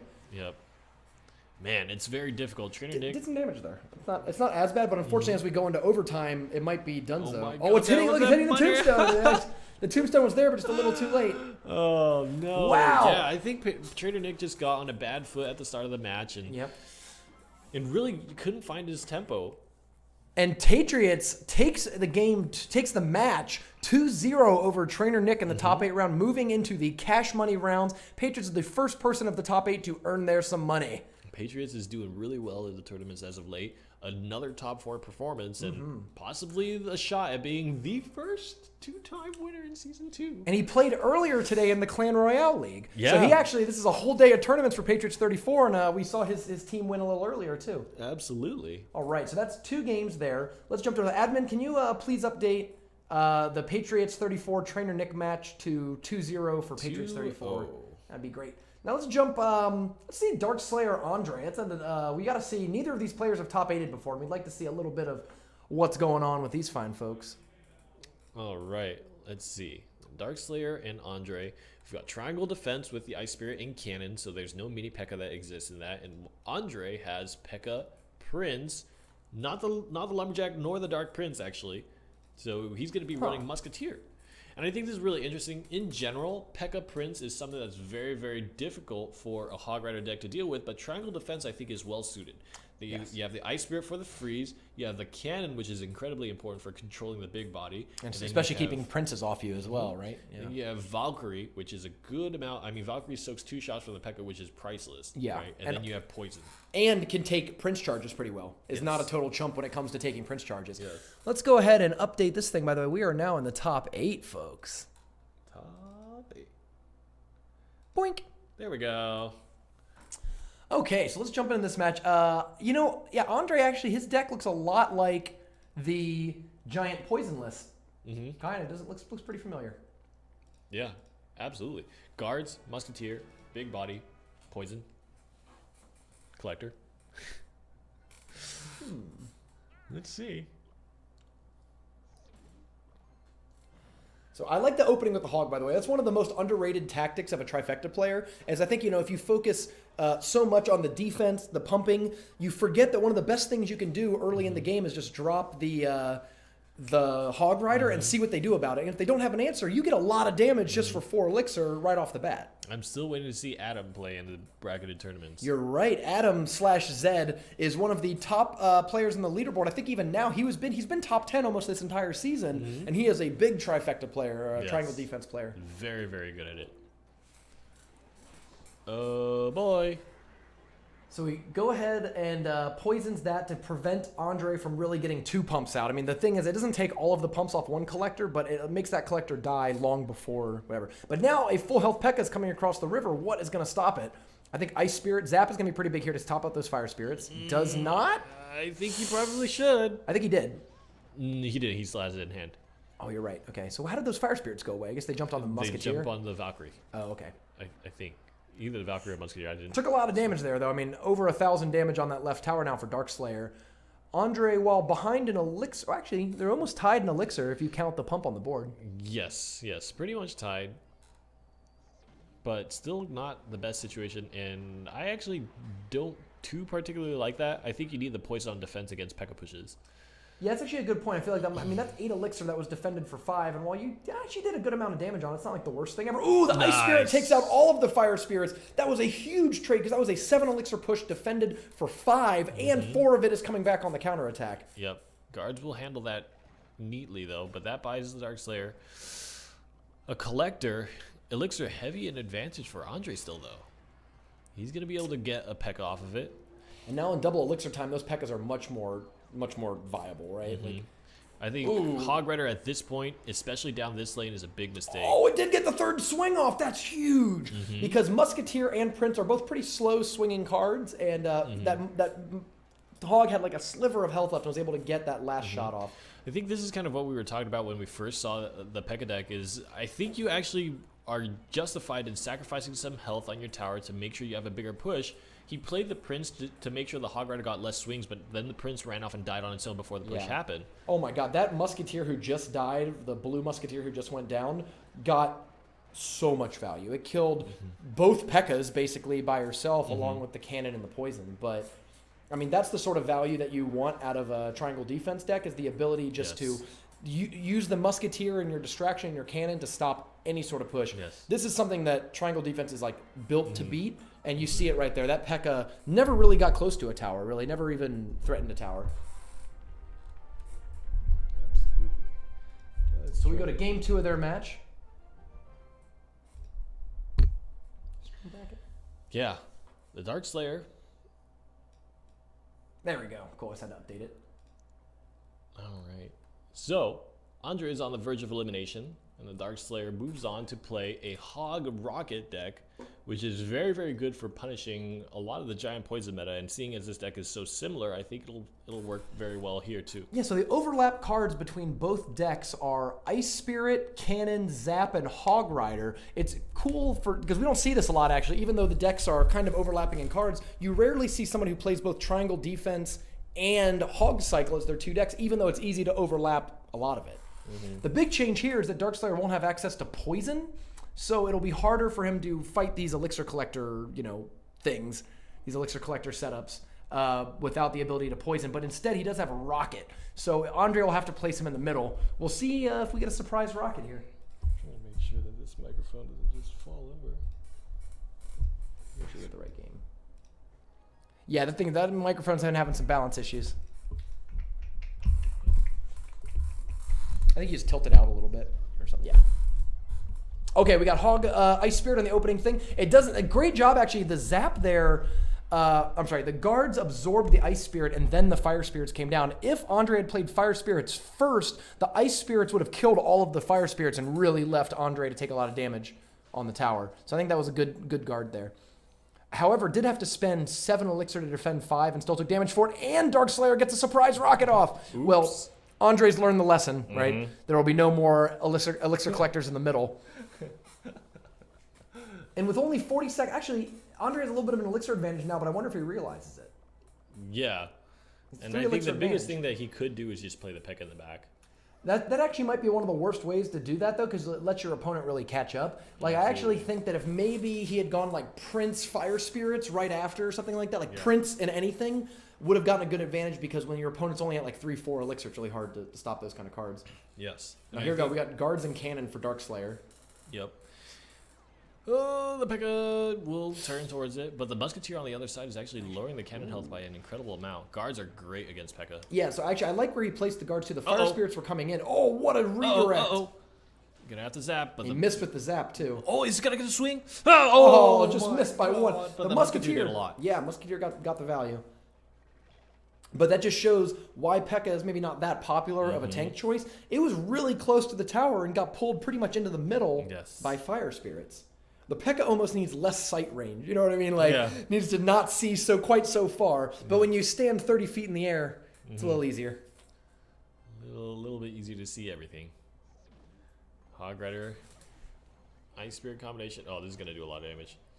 He has to play the Fire Spirits too. 2 swings even. I'm going to be pretty happy about that. And already Darkslayer has that tower in Rocket plus, maybe not. Actually, there's no poison, so you can't actually Rocket and poison. But Rocket is going to get really close. Guards are out of the board, which is why the P.E.K.K.A comes down on the right side, is that Andre is trying to take advantage of the fact that there will not be guards or skeletons or whatever to distract it. Ice Spirit freezes with the cannon, and the tower just whittling it down, drags it backwards, and has cycled back to the guards. Great defense by Darkslayer there. I think Andre correctly identified an opening to go for, but Darkslayer just sort of knew what he was doing, right? Like, was like, all right, I can get back to this card fast enough while still holding off your P.E.K.K.A push. I really feel like the only way you can play this deck against the Triangle Defense, really, is if you're willing to all in and push for a 3-crown. I think that's the best way to justify a P.E.K.K.A deck against a Triangle Defense deck. Because as you see, if you're trying to play this careful game where you're putting cards in the back, you always will get punished by Hog every single time. Yeah. And so especially for 7 elixir compared to like a giant, which is much cheaper. Let them play 5 elixir and then put more elixir on your side of the board to make sure that 5 elixir hurts. Yeah, they're good. Darkslayer completes a 2-0 sweep of Andre using his 2 Hog decks, and Hog Rider makes a double appearance now in the top 4 of this week. And Andrew Lay from the qualifier makes it to the top 4. And first top 4 appearance for Darkslayer on the first top 8 appearance. Yes. Let's jump over to, we'll close out with Turtwig Data Manly, but let's see what's going on with Patrick X King and Bayou. Another 2 set of new faces who we haven't quite seen. Let's see when their first game of the match is. Looks like they took a little bit.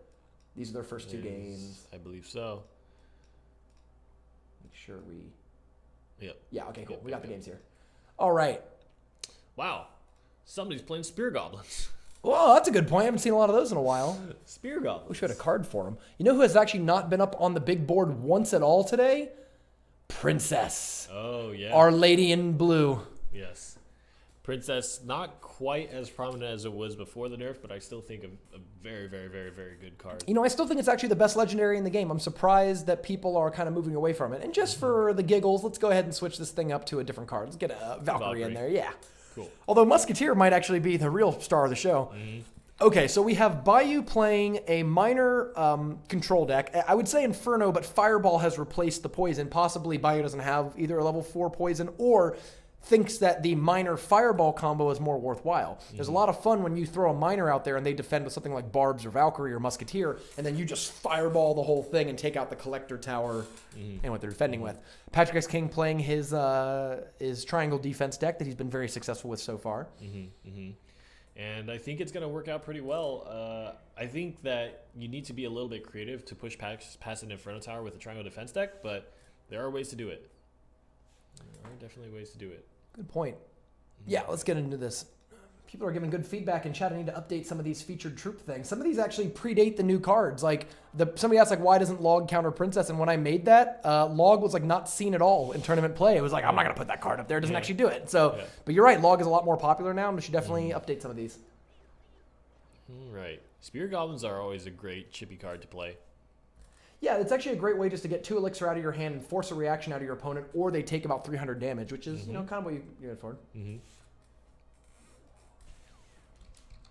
Not really seen all that often.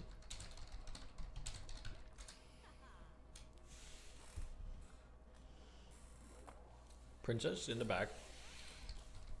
Musketeer, then Valkyrie. That Princess is going to shoot at the Musketeer. And the Princess will push across. Now onto the Valkyrie. But really, Bayou is waiting for the opportunity to play his Miner and chip away and use more fireballs. And interesting that Patrick King opted to use a cannon. I almost wonder... I think the reason why he would do that is it's a way to get 3 elixir out of your hand. It's not the greatest answer, right? But what it does is it lets him play his elixir collector confident that he has at least some sort of defense in there. I wonder what he's saving his zap for, because I would almost think in Minion Horde in 2-tower range, just zap it. That's a good point. I'm not sure why. Or even Ice Spirit or something like that could buy you some time. Yeah. We'll see. Here it comes. Ice Spirit Hog Rider did the jump, so it's that's why, because he saw the Spear Goblins already. Yes. That's exactly it, actually, because the Spear Goblins were already seen, and what a great zap there on defense, or to use on offense, rather. Ooh, is that guard going to win this battle? I didn't have enough health.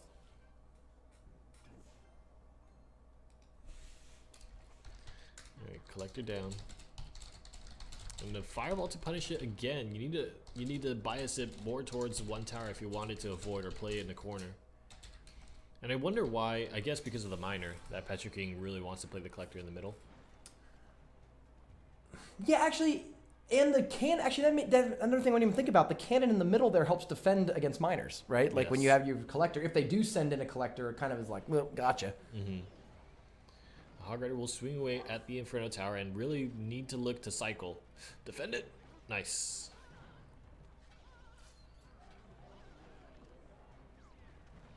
All right. Fireball. Doesn't hit the Valkyrie, so it wasn't as big of a value as it could have been for Bayou, but I think that's generally like one of the better plans you can have going on there. I think we'll see the zap here now on defense, right? I hope so. Zap, I actually think that it's nice to to zap Spear Goblins, but you don't necessarily need to save it for the Spear Goblins. Yeah, because Spear Goblins are 2 for 2, and poison and things like that kind of take them out of the game already. The Valkyrie's going to drop right there in front of the river and wipe out all of those cards very, very quickly. That is a great defensive play there. He just took out a whole lot more elixir than what the enemy had. Absolutely. The Ice Spear on the Minion Horde is going to work really, really well and keep the Musketeer health high. The question is, I think Patrick King, and perhaps rightly so, is playing very, very passively. The cannon over and over again in the middle is starting to throw me off. I thought I knew why, but I guess I'm not sure. It also is a good way to absorb Princess shots if that ever came up. It doesn't really seem to be the problem here. Oh, 1 shot, 2 shots. Goodness. The Minion Horde takes it down. Minion Horde here, though, has been really a huge liability for Bayou because for 5 elixir, it's getting countered for 1, 2. I mean, that cannon was on the board a long time ago. Could have just timed out, and instead, it, along with the Ice Spirit, was able to kill the Minion Horde. Yes, poison onto the tower. And it seems just really difficult for Bayou to kind of justify. I think the Spear Goblin Minion Horde, those 2 cards are kind of dead weight in his hand. And at this point, I think Patrick is pretty much just ground out. He got the victory that he wanted, right? He ground out like a poison sort of victory.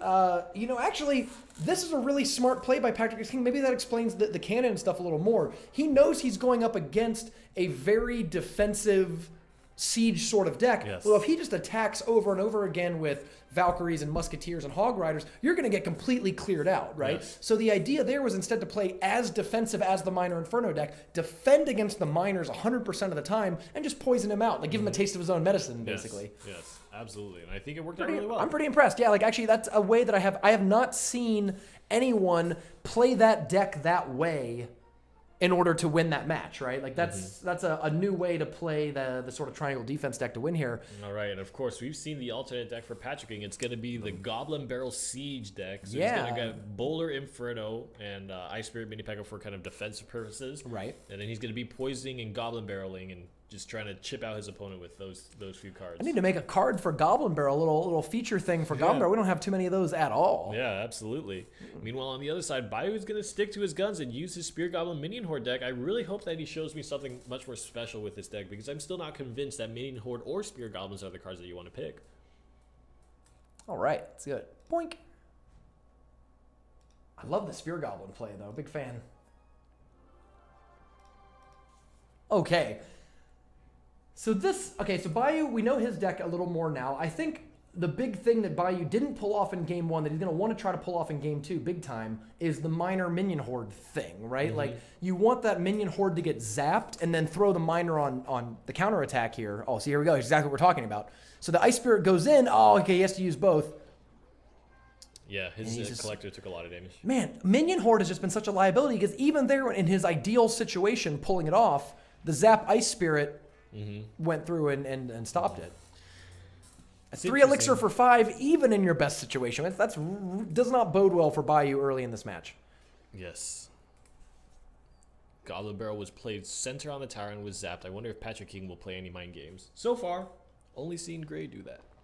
In tournament, in Super Magical Cup. So far, only Gray has ever played mind game Goblin Barrels. Inferno Tower in the middle, and Patrick King is just buying time. He really just wants to set up a solid defense, play the bowler, and then poison out your towers.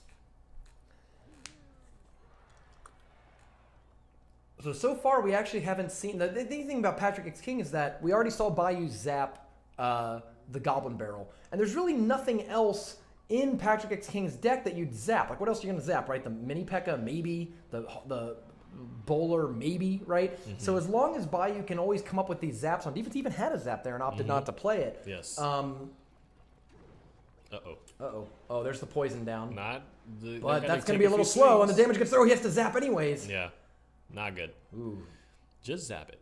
Well, he spent what, 6 elixir there to defend against 8, but he lost a lot of pumps along the way. Yes. So I think you're right that Bayou got the better of that exchange for sure. Okay, so Goblin Barrel is set up again. Patrick King doesn't have the poison on hand. Boink! Oh, just barely missed bowler the dodges. Wow. But here again, like you can see Bayou's holding the zap with the Goblin Barrel in hand. How is Patrick X King going to get through a significant amount of damage? He's going to have to start poisoning. It's a mind game. It's a mind game. Zap. Oh, because of the slower deploy time. Now, ultimately, they didn't get there. But he did cause Bayou to waste a little bit of elixir. That's pretty smart there. Patrick X King is a crafty player, for sure. Yep. We saw, and actually, I really like the lines of play. So here's one thing that stands out to me about a lot of players. I feel like a majority of players, myself included, play very similarly. Like you have we all pump first and then try to play the giant behind the king tower, et cetera, et cetera, et cetera. And what comes down to those sort of matchups is just mechanical placement, making sure you get the things right on the right square and all that kind of stuff. But Patrick X King has very unique lines of play that seem to open up different strategies I haven't, always seen that much of. The last game really impressed me, and here, getting fireballed out, but I do like that he's at least trying to use the Goblin Barrel in all sorts of different ways. They both zapped, which is kind of cool there. We're getting into this situation where Patrick King seems fine to have his Goblin Barrel zapped, and he's just trying to get chip damage. Got in, but not quite that much. Oh no, one more. I mean, any amount of damage really counts, and even that one little bit of one minion attacking. 343 and Fireball and Zaps will take that down. He just needs to cycle it. Yeah, he needs no 2 Zaps or 1 more Fireball. Okay, he's going for a big punish here. Oh, tried to play all the goblins in front, but no, it covers around the tower, so you have to play them off the tower if you want to avoid that on-tower zap.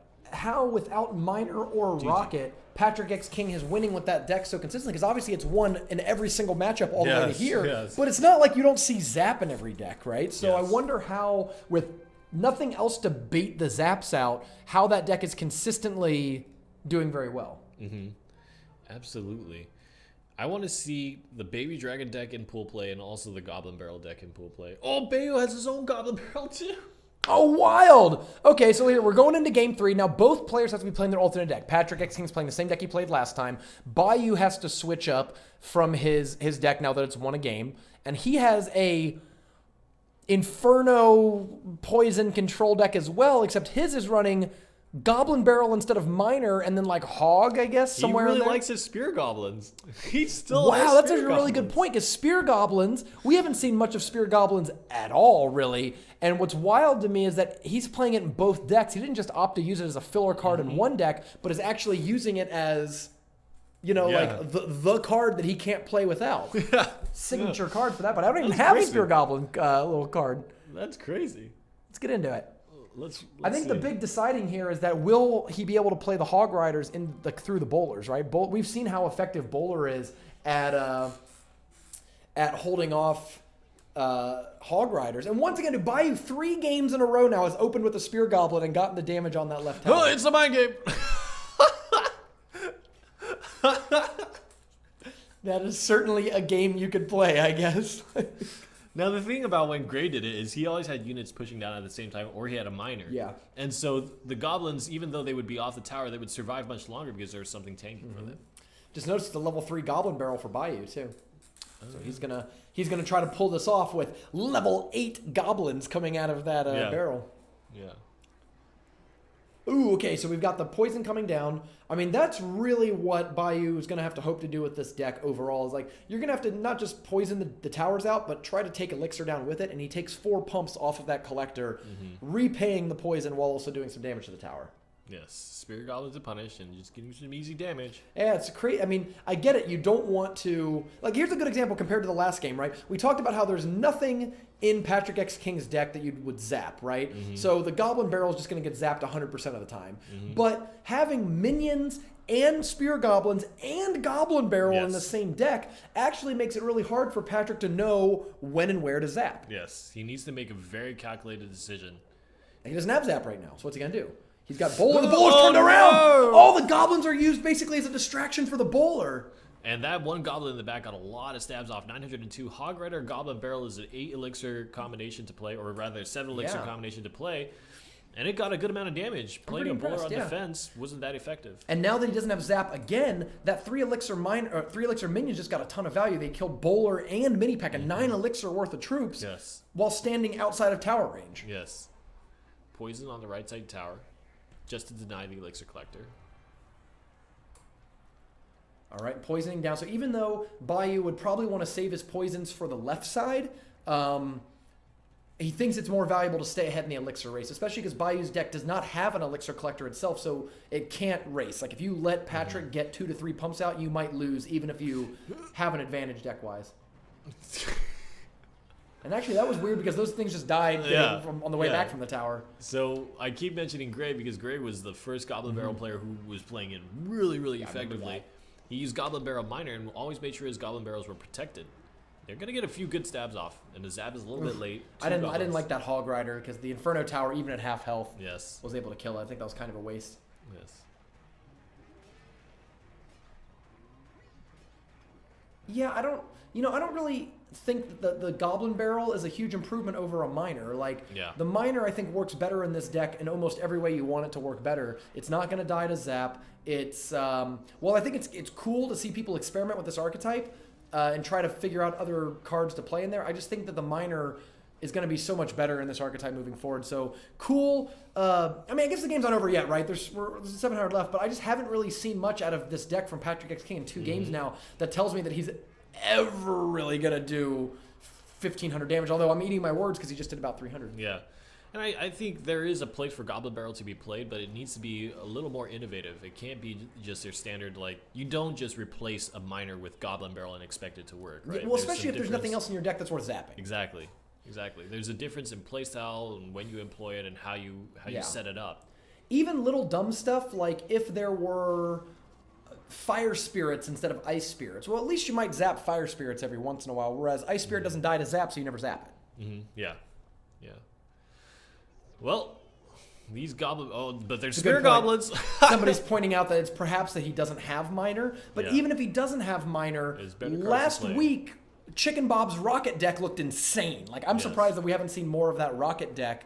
Although I guess we're about to watch Turtwig data, and we might see some Rockets there. But I'm just surprised that we didn't see more of that, the Inferno Tower Rocket deck, because I was actually more impressed with that than a lot of the Miner versions we've seen.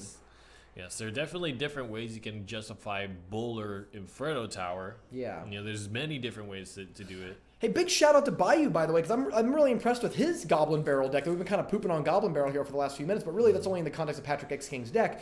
Bayou is doing exactly what you'd want in a Goblin Barrel deck by playing lots of zap targets and zap and arrow targets that really force the opponent to be like, I can't stop all these things effectively, and then it causes them to overspend. When they overspend, you can defend. And it's very, very chippy as evidence. I mean, Bayou has this in the bag.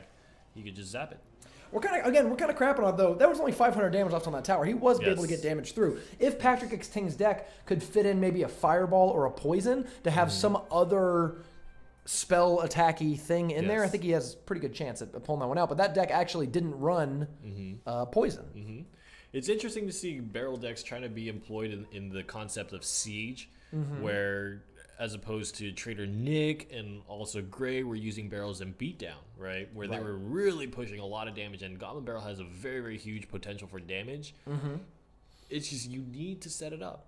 So here we go. Let's move to the final top 8 match of the this round. After this, we will be in the top 4 cash money rounds, and we have an all-star matchup between Turtwig Data and Manly. Manly, a big qualifier performer. Turtwig Data, a former top 4 appearance, looking for his first title. And we have, we've got that lovely Expo deck here. Let's see, I'm trying to get the things lined up. So we got Bowler Expo. Bowler Expo, and we have Giant Lumberjack Bowler on the other side. So it's going to be a Giant Lumberjack Poison archetype with a Bowler assisting. You can just replacing the mini packer with the Lumberjack. So taking a look at this, this is the Giant Bowler Poison list for Manly. This is actually a pretty fun matchup because it's like sort of the definitive meta deck, right? Yes. Like Bowler and Lumberjack both got buffed about 2 weeks ago, and the Giant Bowler Poison list with these card makeups have been very, very popular. All of Frozen Peak is represented in Manly's deck, by the way. All the Arena 8 cards are hanging out in his deck.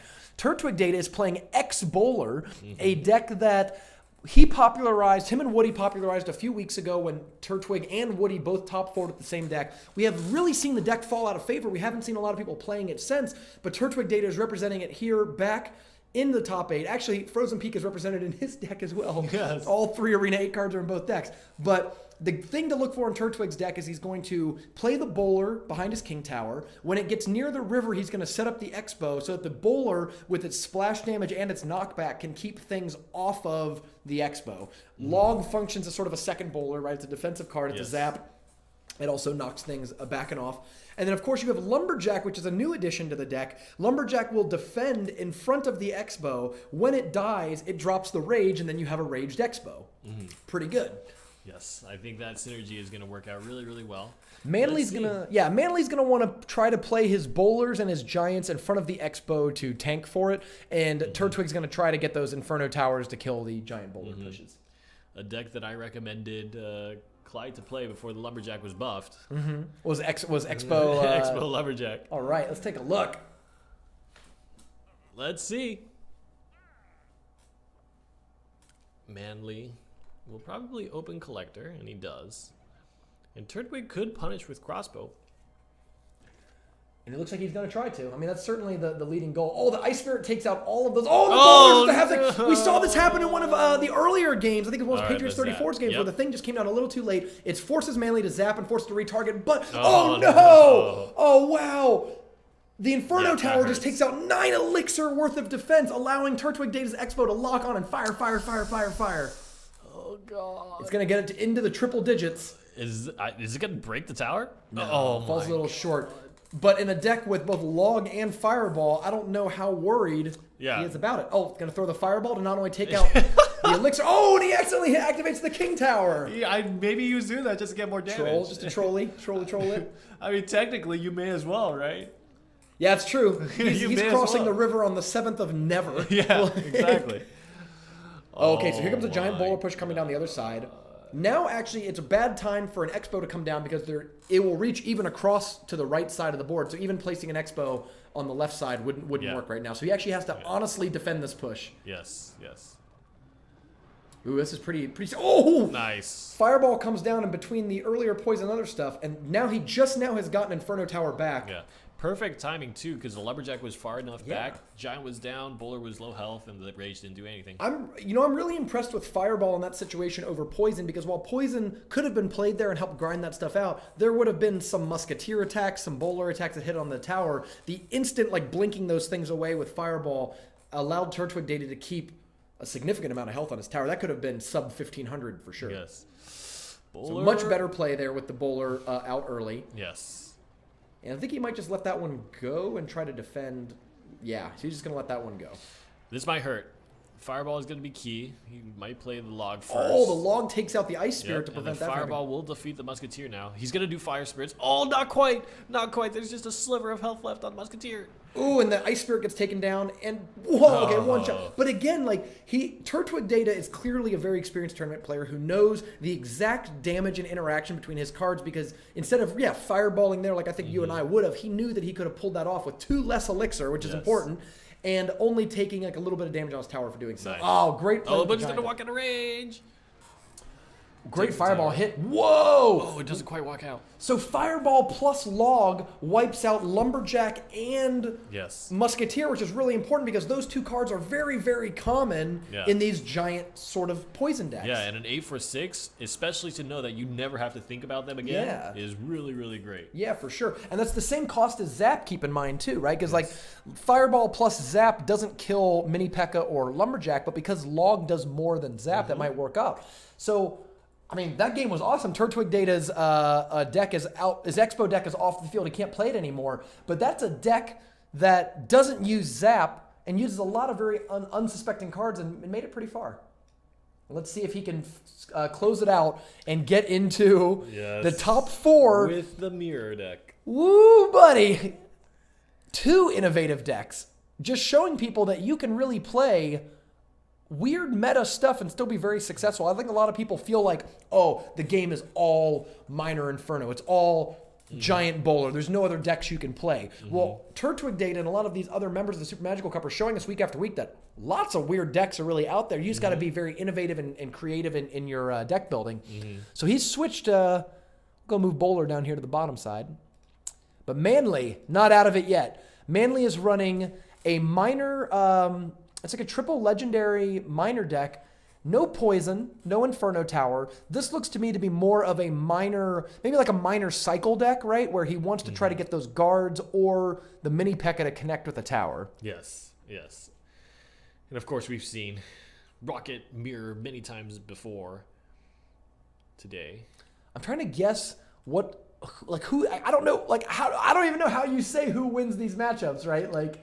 Yeah, it'll be really interesting to see how they line up. I think that there's a lot of cards that, if clumped together, are able to be one-shot by the Rocket, and so there might be an argument for that.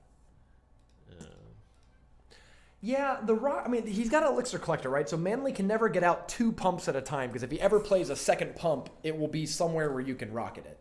So, he may not know. Turtwig Data's thinking about rocking it. There it is. Thinking, waiting. All right. You can't wait too long, because if you wait 10 seconds, he gets 1 pump out. So he does it just early enough to take all 7 pumps off of the tower, while the Ice Wizard and the Princess duel to the death there in the middle. Ice Wizard's going to go up and do all of, I don't know, 80 damage. Yeah. No, not even. 50.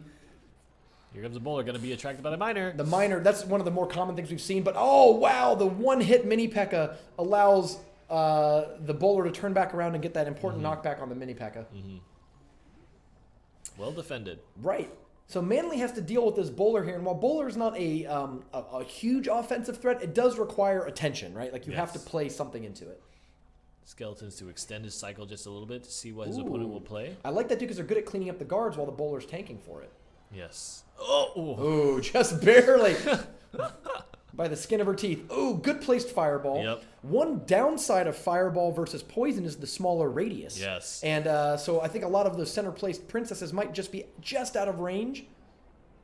Used to be the same. Fireball used to be 3.5. I'm surprised he didn't go after the elixir pump there, because even though it's on the opposite side, I think that doing kind of splitting your damage up between the 2 towers, but especially taking out the pump, would still be valuable. And I'm really surprised that Manly didn't just play that in the center, unless he was purposely trying to draw the Rocket over to the right side. Because if he plays it in the center, it's just Rocket immune. And the Fireball's already been played, so you don't have to worry about getting Fireballed right away either. Absolutely. So I think the stream actually burped a little bit, but I think it should be fine if you refresh. If the stream ever burps, you can just refresh the page and it should usually work. Okay. So far, Turtwig is playing incredible defense.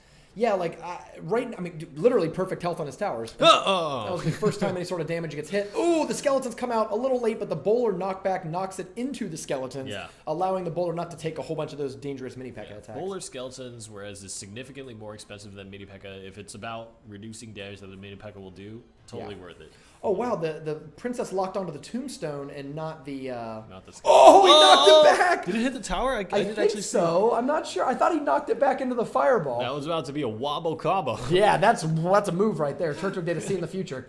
Oh, and that fireball, he misses. Missed the ice wizard. Yeah, and again, the radius, that's a big difference between poison here.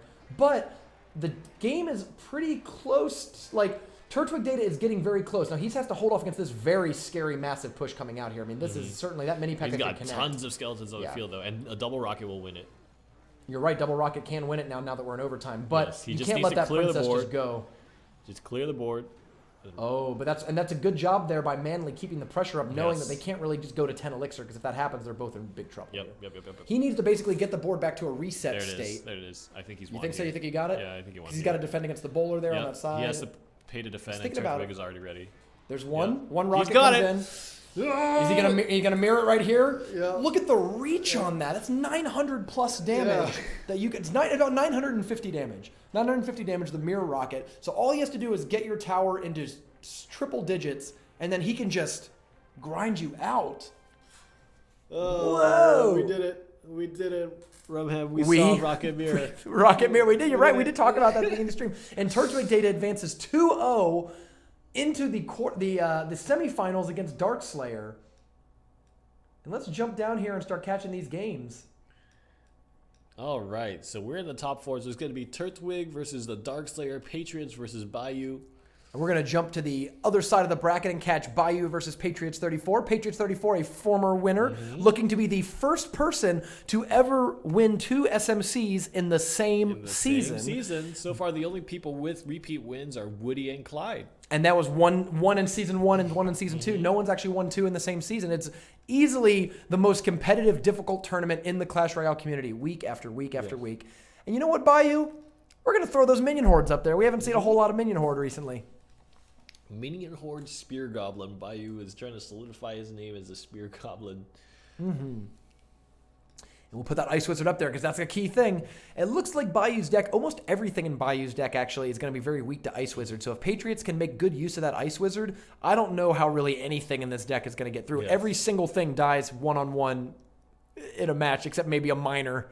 Right? Like, Let's take a look. All right, let's see.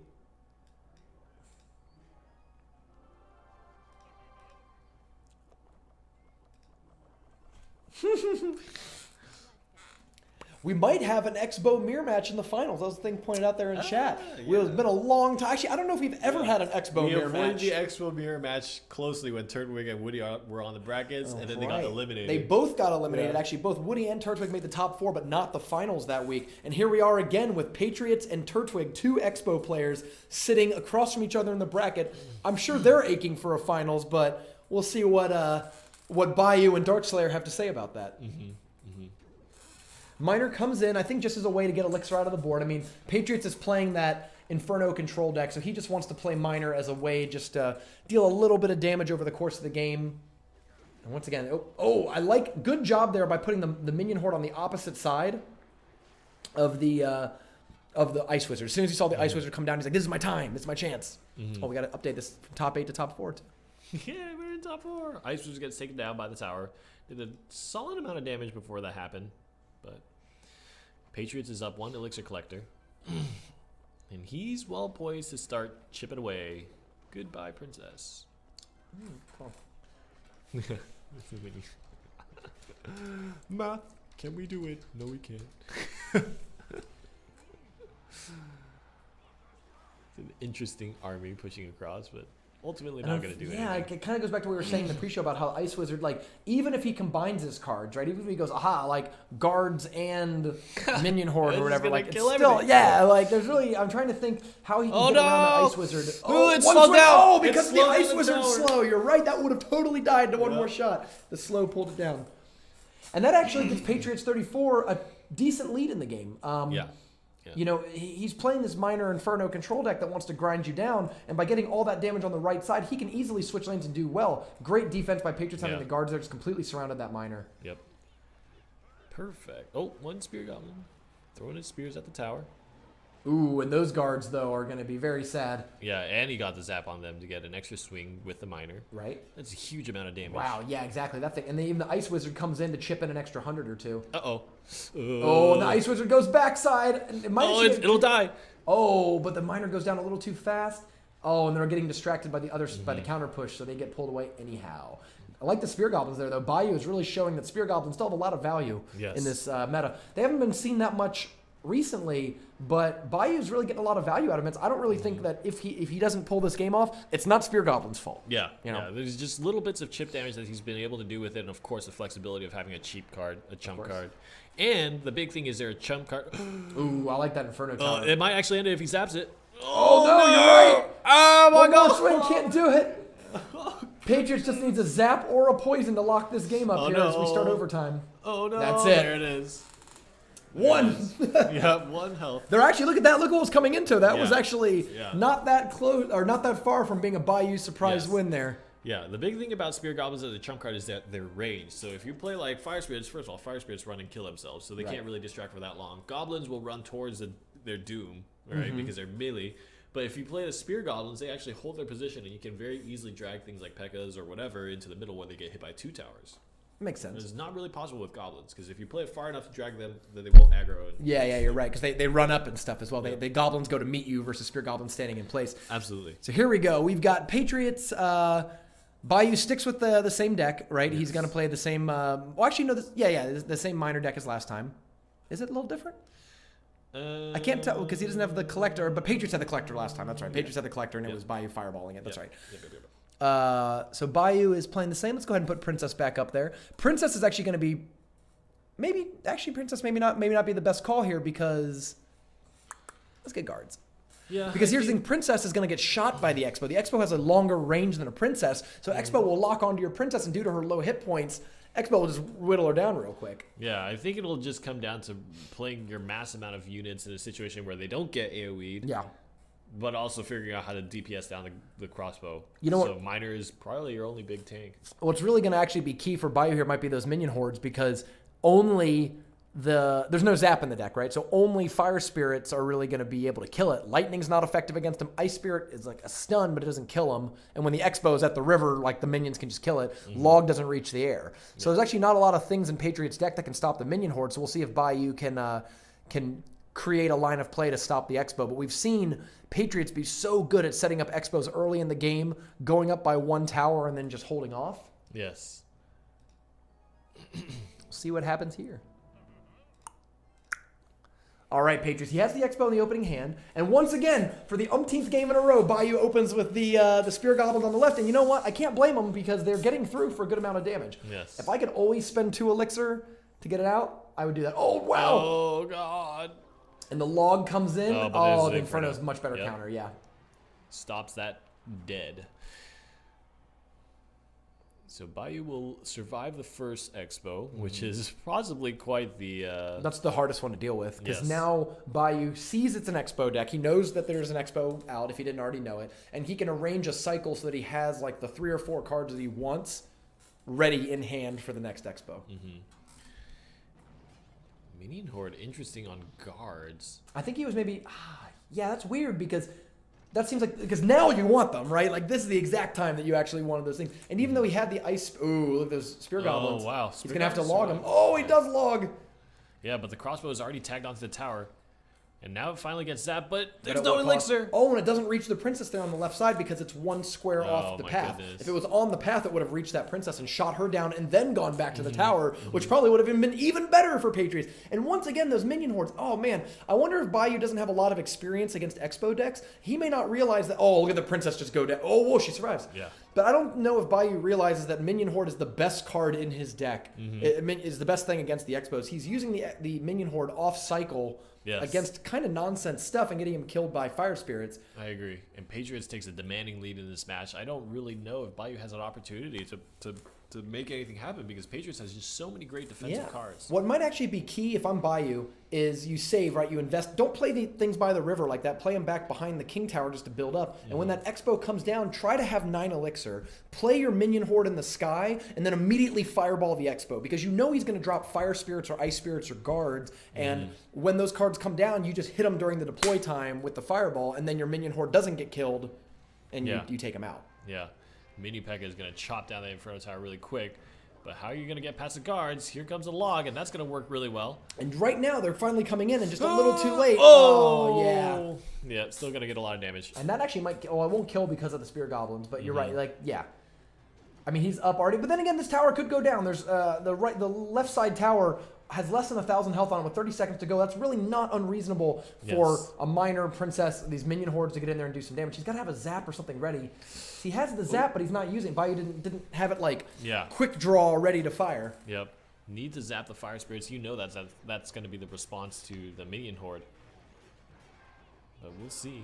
Oh, apparently we got a feedback on it. Some of Twitch servers are down. Some people are seeing every stream is down, so it's unfortunate. Yeah. We are still definitely live to people in chat. Yeah, and at least the VODs are going to be recorded, so... Yes, of course. And yeah, that's a good point. If you ever can't watch a live event or miss out on a stream, make sure to check us out on YouTube. Every top 8 match, what you're seeing right now, will all get cut and put on YouTube. So you can always catch the top 8 on YouTube if for some reason you can't catch the end of a stream or watch it. Yes.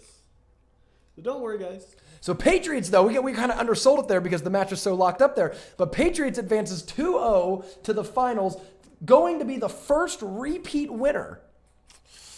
Woo. Yeah, I actually think that Patriots is in a pretty good spot against Turtwig. Yeah, let's make sure we get the Turtwig match. Where's it at? Okay, it's against Manly right there. Isn't that crazy? Oh, here's that one. Yeah, okay, cool. So we got game 1 right here. All right, let's take a look. Turtwig dated Darkslayer, the other quarterfinal match, game number 1. Let's go ahead and throw up Bowler, I guess. I mean, we don't have a Rocket. I need to make a Rocket card now because Rocket's really made a comeback in the tournament meta. Yeah, absolutely. How does Triangle Defense work against this Rocket Mirror?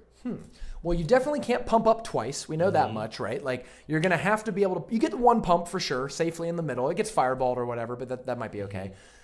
The Bowler is going to be very difficult because the Hog Rider, Valkyrie, and Musketeer all get knocked back. It's going to be very hard for that Hog Rider to connect. And, of course, he also has Mini P.E.K.K.A and Skeletons and Tombstone. So the Hog Rider is going to have a pretty uphill battle. Yeah. On the other hand, I don't see anything on Turtwig's data side actually ever connecting either, right? You've got Ice Spirit, Musketeer, Cannons. The Cannon's really good for fighting Bowlers because it redirects the Bowler off to a side. And the Cannon does a pretty good amount of range damage. Yep, it does a good amount of DPS, and it doesn't get pushed back, so it's not really impeded by the Bowler's DPS or by the Bowler's utility. Ooh. So let's go ahead and jump into this game. Rocket, who would have thought Mirror Rocket Cycle was the game was going to be such a popular deck. Like, already being in the top 4, he's made, the Reddit write-up, the YouTube stuff. He's already made minimum $50 off of this Rocket Cycle deck. And I don't know too many players besides Turtwig Data who would have the cojones to bring a Rocket Mirror deck into the most competitive tournament in Clash Royale. And right away, Darkslayer clearly has not been watching Turtwig Data matches and drops that Elixir Collector right in the range of a Rocket. That's exactly how you don't want to start the game off because... Given that Turtwig is trying to just get you exactly dead when he can, he's already one rocket ahead, right, in that race. Yep. Just one swing? Yep, only one swing. Right. So that really hurt. I think Darkslayer played right into Turtwig Data's hand. Exactly. Like, that 9 elixir push was exactly what Turtwig wanted to see, because for 5 elixir, he could pretty reasonably counter that. Yes. But again, the bowler, I mean, the cannon's a good counter against bowler. Very underrated. It's cheap, which is one of the rare things about, you know, there's not a lot of 3-cost cards that are good at distracting the bowler and staying alive for a while. Turtwig Data is thinking about using the mirror to fireball the collector. That was a really smart... Oh, and he mirrors it! Nice! I was going to say, like, that's actually a really smart play because he just saw the fireball come out, so he knows that fireball is not in play, but little did he know about the mirror. Every single thing about this match is just going just as planned for Turtwig Data. Is a 5 elixir fireball a good play against the elixir collector, given that it only takes 4 pumps off? I mean, I guess if you're just trying to get any damage in there, it's not bad, but it's kind of a weird thing to mirror, right? I think he's just okay with hitting the tower. In any way, shape, or form, It's fine. He's not going to be punished for it, right? It's not really going to put him ahead in terms of the elixir game, but he's not going to be punished for that damage. And that's really his source of damage. And really, the bowler is the insurance policy that keeps you from getting punished like that, because I think there's a lot of ways in which Darkslayer's deck could punish Turtwig Data. Oh no, is it going to get... No. It could punish Turtwig Data, but it just doesn't because they're all medium-sized units. If Darkslayer was playing something like Double Prince, like Bakalo did last week, we saw these rocket decks, these like spell cycle-y sort of decks, really get punished because the princes just come down and the bowler can't bail you out. Turtwig actually switches sides after all that work because the ignored bowler on the left got so much really damage caught out. up. Yeah. That's actually a downside of the spell cycle decks, though, is you really want to pick a tower and go for it. And, gross. Yeah, I think this situation is very dangerous for Darkslayer. One more fireball away, and... Oh, he misses. Oops. Oops. Yeah. Wow. Yeah, I think this is a very good situation for Turtwig because just a spell and he's kind of in range of lethal. But actually, he's falling behind now. Darkslayer actually has really caught this game back up because when Turtwig Data switched sides to the other tower, he basically just lost 1,000 elixir worth of spells on that side, and he has less than triple digits on his left side tower. Some of these pushes are getting through, especially with the poison and the hog are getting like 1 or 2 swings. That might be enough. I wonder... Yeah, okay. Yeah, this is tough. I actually wonder if he had been better off using the rocket to kill the musketeer and then using using the fireball to finish it out. I think Darkslayer might know that he is dead in the water. 10 elixir does it because rocket plus fireball. He can either fireball or mirror rocket. Yeah, doesn't.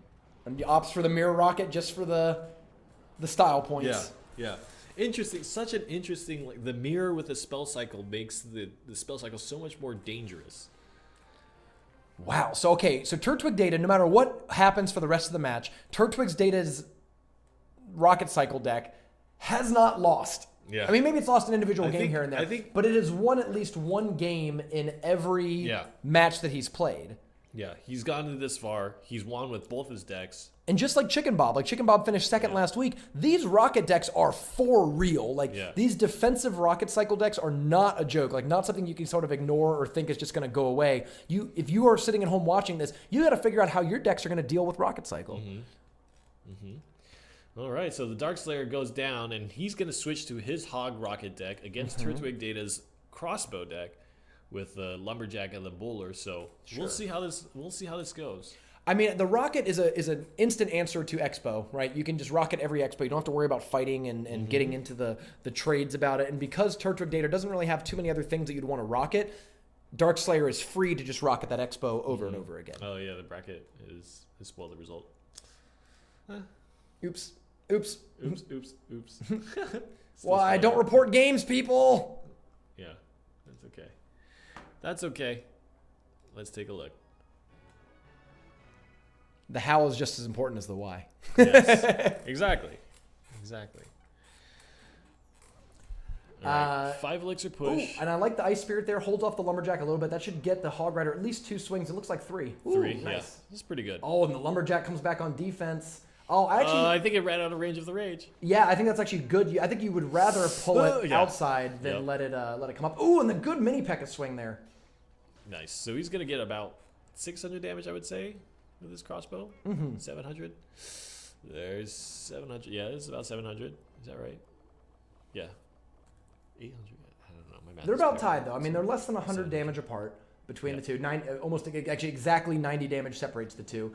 Ooh, I like the Fire Spirit Hog push. Ooh, it's going to distract. Oh, he gets frozen by the Ice Spirit. What a dagger. And he still gets a hit in, though. Yeah. Not bad. 1 swing.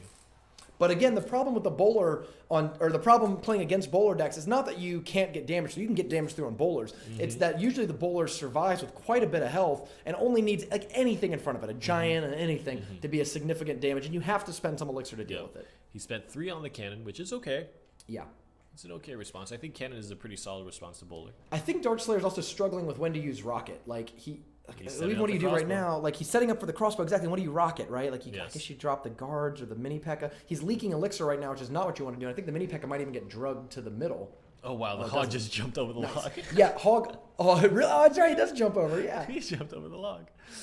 That was actually a decent enough push. We didn't get any damage through, so he spent 8 elixir to defend against, or defended by what, 6 or something on Turtwig's side. Oh, I don't know. I just feel like Darkslayer actually has that problem. Actually, here's exactly what Darkslayer's problem is in this game. And by the way, great rocket. It's gonna survive with just a little bit. That's exactly what you want. I mean, you take a little bit of damage, but that's fine. Yeah. The problem with Darkslayer's deck is he doesn't have any good way to invest elixir. Yes. So we talk about this a lot when we talk about deck building and that sort of stuff. Being able to invest your elixir, which is putting elixir on the board, but then having it like be used later, is super important because with Turtwig data, you see when he does it, right? He plays a bowler behind his king tower, or he plays an Inferno tower on the board, and it's up to the opponent to like do something about that. Darkslayer, when he gets to 12, doesn't have anything to do. Like he just kind of goes like, I don't know. It does hit the bowler. Wow, that's actually incredible value, and that might actually put Darkslayer into this game. Not great placement of the mini P.E.K.K.A. though, because it ended up taking a bowl shot. Oh, great though, killing the Ice Spirit. Okay, he needs to cycle. He's traded with the Inferno Tower, but Darkslayer now needs to cycle to the second hog. I think the way you do it is you play the guards. He's gonna choose to play the cannon. Yeah, I like the cannon. Cannon's not the worst thing ever because but it gives him easy fireballs. We've seen that a few times already. That the zap. No, it's not enough. Not gonna do it. Log gets in log. there. Can he distract the bowler? Oh no, but there's a crossbow coming. He doesn't. The Ice Spirit's gonna do 100. The fireball takes it down the turn. that was actually so That was a close. lot closer than I thought it was gonna be. Really, for sure. Like actually, Darkslayer did a really good job, despite being. I think deck-wise, his deck didn't match up very well. Really adapting, kind of the opposite. Like not to crap on Bayou because obviously the top 4 forms of Bayou did really well, but we saw Bayou really struggle against the Expo deck and how to use the 8 cards that I have to beat this Expo deck. And I think Darkslayer sort of did the reverse, where he knew the best way to use his cards in order to get through that deck, but it just wasn't quite enough. You still had a bad deck matchup. I truly believe that if Darkslayer had maybe a deck that was a little more adept at fighting Expos, he could have won that game and forced to game 3. But just the Hog Rocket isn't really what you want. There was no Elixir Collectors. There wasn't a lot of good rocket targets that entire game aside from the Expo itself, which even then you're taking a good amount of damage. Yes, absolutely. So our 2 finalists are decided. Turtwig Data versus Patriots 34. We have a crossbow mirror. And it's going to be Spell Cycle Crossbow versus Minor Bowler Inferno and then Crossbow. Right. Let's take game 1 here. Patriots 34. Actually, neither of them open with their crossbow deck. Wow. So let's get... I feel like it's the Wild West and they're keeping their revolvers in their holster. Yeah, and they're just waiting to see. Well, we saw last week how Bakalo wanted to go into game 3, the deciding game 3, with his trusty Double Prince deck up. So I wonder if both of them open with their alternates. Because whether or not they win or lose in game 1, they want the Expo to sort of be the decider. Yes, let's see. This will be a tough one. I'm not exactly sure who to favor here because Minor Poison should be really good against the Rocket Cycle deck because, well, I don't know, because the Rocket Cycle deck can always defend against Minor. You just defend the whole time. But then again, like, if they try to spend a lot of elixir on a Rocket, you can just go like mini P.E.K.K.A. guards Minor and come in with a pretty threatening 10 elixir push, actually. This Patriots deck does have a good way to push, right? It's going to have to come down to how do you spend the combination of your skeletons, your Ice Wizard, and your Fireball or mini P.E.K.K.A., right? How are you going to play around with these cards? It's almost more important than the Rocket. Yeah.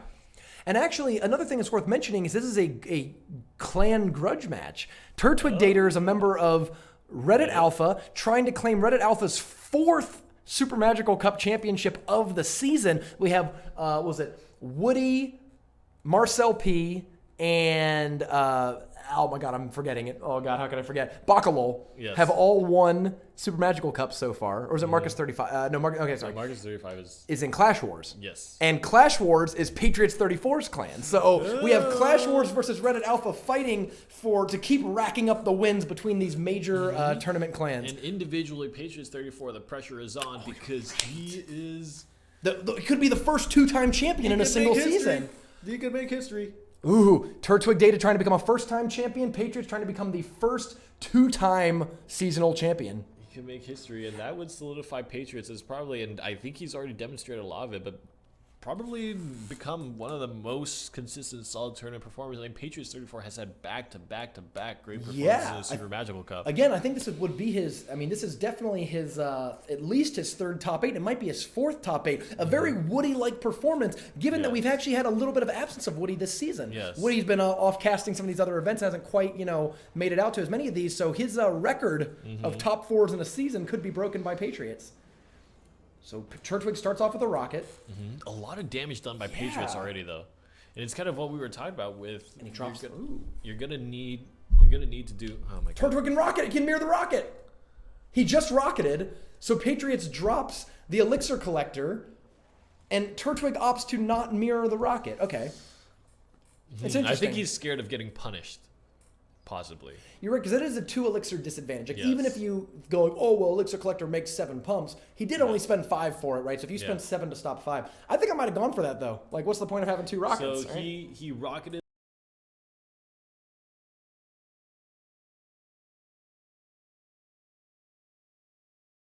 the tower, and also not necessarily going to shut down. Sure. It's going to be a lot of lost elixir for him. Right. So I think he's just a little bit scared, especially because he took so much damage to start out. And I think this Ice Wizard is going to end up killing, the mini P.E.K.K.A. So this Ice Wizard, now 2 of Patriots' Ice Wizards have actually gotten through and done a pretty decent amount of damage. The interesting thing is, Turtwig is actually not that far from taking that tower on the right side, and I think that will do it. It's going to get zapped, it gets cleaned up, the guards help, but that mini P.E.K.K.A. I think is going to die to the tower anyways. Guards get turned around by Ice Wizard. But look at that elixir disadvantage. Having to fireball the collectors and also use the rocket on the tower back-to-back spells is much more of an all-in move. Yeah, I see what you're saying. And oh man, the miner gets pushed off by the bowler to prevent that damage there. This game's very tied here with 45 seconds to go. And since both have a lot of reach via their spells, miners, zaps, that kind of stuff. Wow, that is, you just give him an excuse to use a rocket. That's true. Oh, you're right, because the Inferno Tower is a really bad play against a rocket deck. You almost never want to cast that card. You've been better off casting like Ice Wizard or something behind your King Tower. But actually, you know what? It's hard for him to play his troops behind King Towers because they get rocketed, right? Yes. So you can't actually play an Ice Wizard behind a King Tower because that just gets rocketed all the same. Oh my God, so this tower goes down to under 600 health. Yes. I think right now, Turtwig wants to save his rocket for everything. I think that was a mistake, actually. He could have done it in overtime.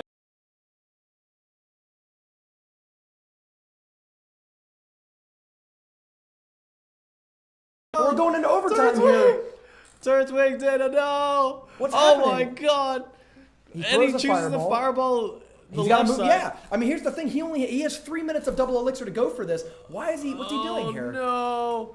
And the miner pops up. He's going to be able to defend that with skeletons. The bowler on the other side is going to throw his boulder across. But that Ice Wizard has done so much damage. Yeah, I think he just thought that his tower.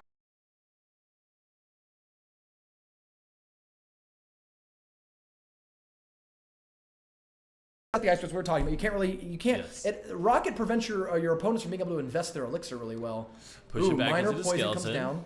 But that King Tower is actually getting really low. Yeah, and 2 minutes and 20 seconds of double elixir means that like you can cast 3 poisons over the next 2 aggressive minutes bowler. sure. If it locks onto the tower, this could be it. It could. Oh my God! What a game!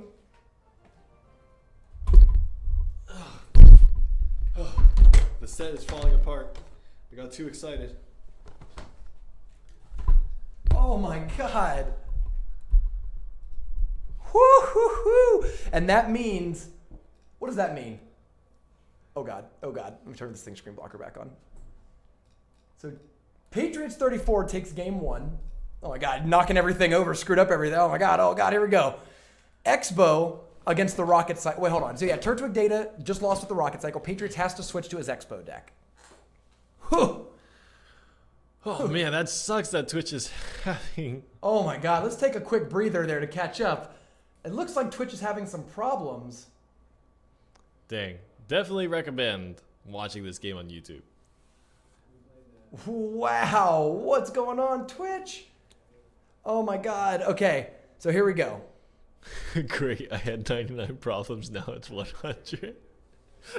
So we're going to keep Bowler up there for Turtwig data in game 2. And we're going to get the Expo going here. So Patriots has to switch decks. Turtwig opts to stick with his deck. So here we go. Oh my God. Whoa. So if we learned anything from the Hog Rocket deck, Turtwig data should be using his rocket on the Expos in order to break up those Expo placements before they get too set up. Patriots... Man, I don't even, you know what, let's just watch. I have no idea how this game could possibly play out. Who has any experience with Expo Lightning versus Rocket Cycle Mirror, right? Like, what a weird matchup. Let's get into this. All right. Let's take a walk. Let's take a watch, rather. Whew. Yes, these will be uploaded to YouTube. And the full VOD of the tournament, of course, available. Of course, yeah. It's unfortunate that Twitch is having some server issues. It's because the SuperMagicalCup is just so popular. So that was a 5-for-5 trade to start the game off. The Mini P.E.K.K.A plus Ice Spirit trade to the Bowler totally evenly. Nothing really takes any damage. Oops. No, both Fire Spirits go in and help weaken that Mini P.E.K.K.A. The Mini P.E.K.K.A will hit the tower for some damage, so it forces Patriots to play the guards or else take a big swing. Yeah. And here comes the Expo locked in. Will he rocket it? I don't think that skeleton's kind of... I mean, it's just a way to cycle, I guess. Oh, then he gets the rocket in play, and the rocket takes it out. Some good damage, though. I mean, he did get a little bit of damage. Yeah. The nice thing is that Turtwig Data's deck relies on rocketing your tower so much that forcing him to rocket Expos... Is great. Yeah. Yeah, buys you a lot of time. It's really, really great. All right, Turtwig.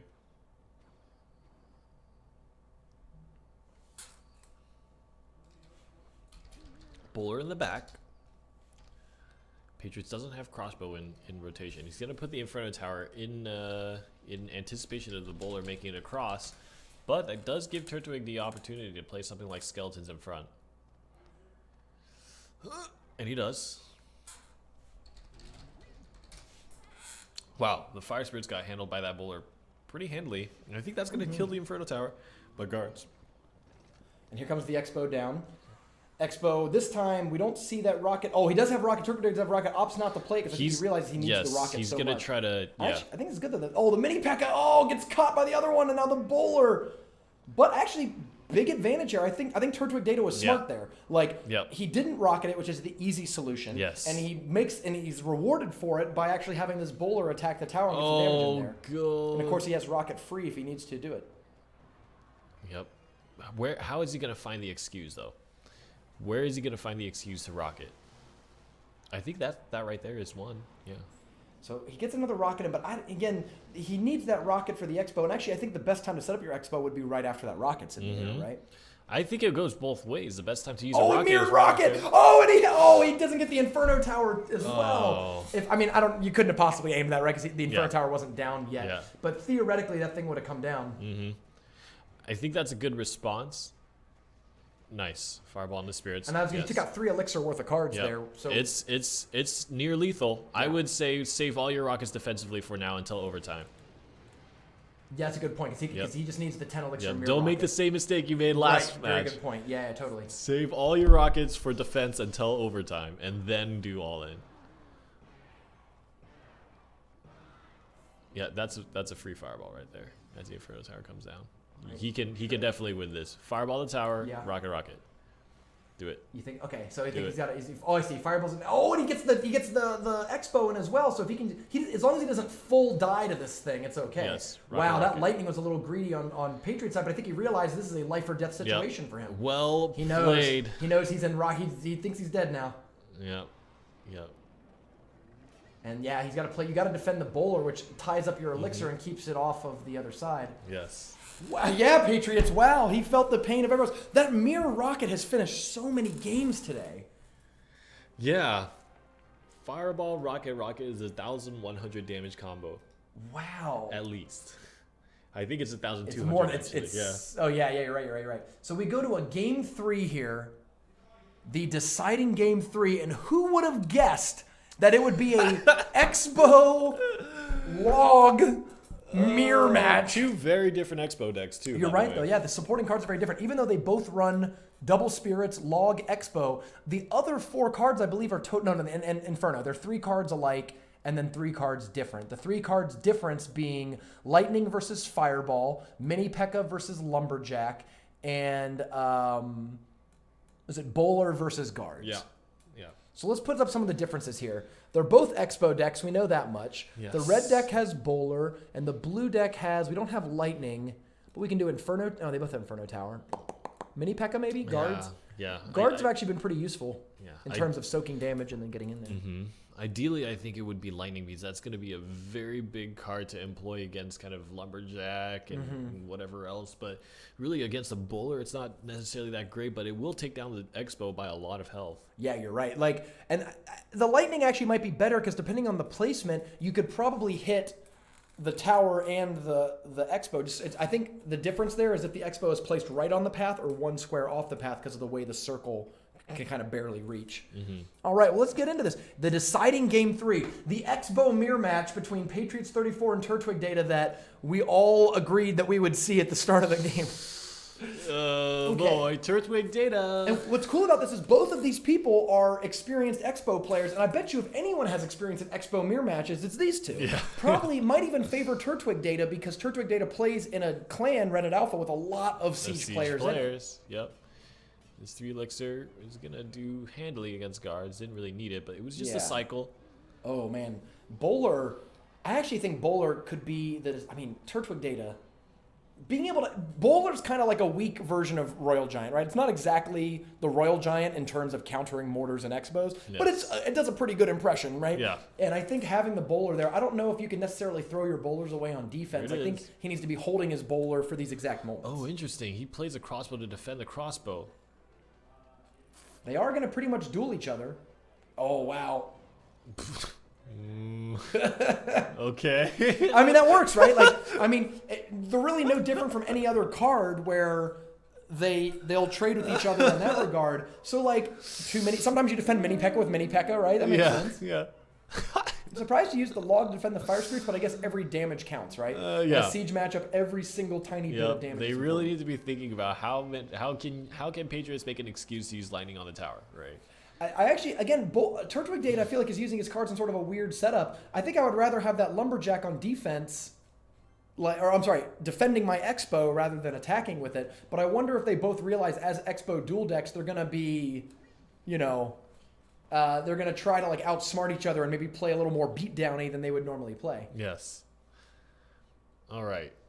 Second crossbow can be placed here. I think he should just use Lightning as a response to the crossbow drop. Sure. Or even that.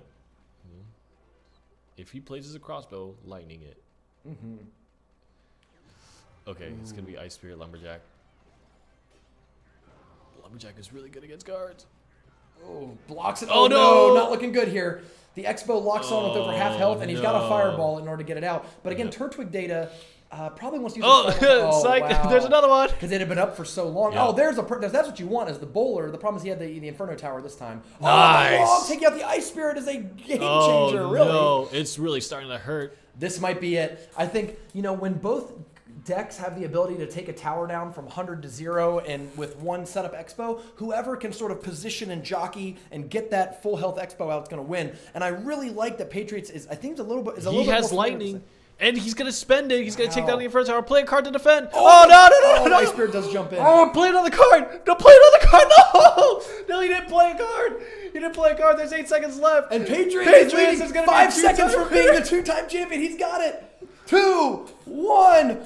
Hooray! 34 is a 2-time SuperMagicalCup winner in the same season. And really not that far apart if you think about it. He only won 3-4 weeks ago. It was very recent that he pulled this out with the same deck in the match-deciding Game 3, an Expo mirror match.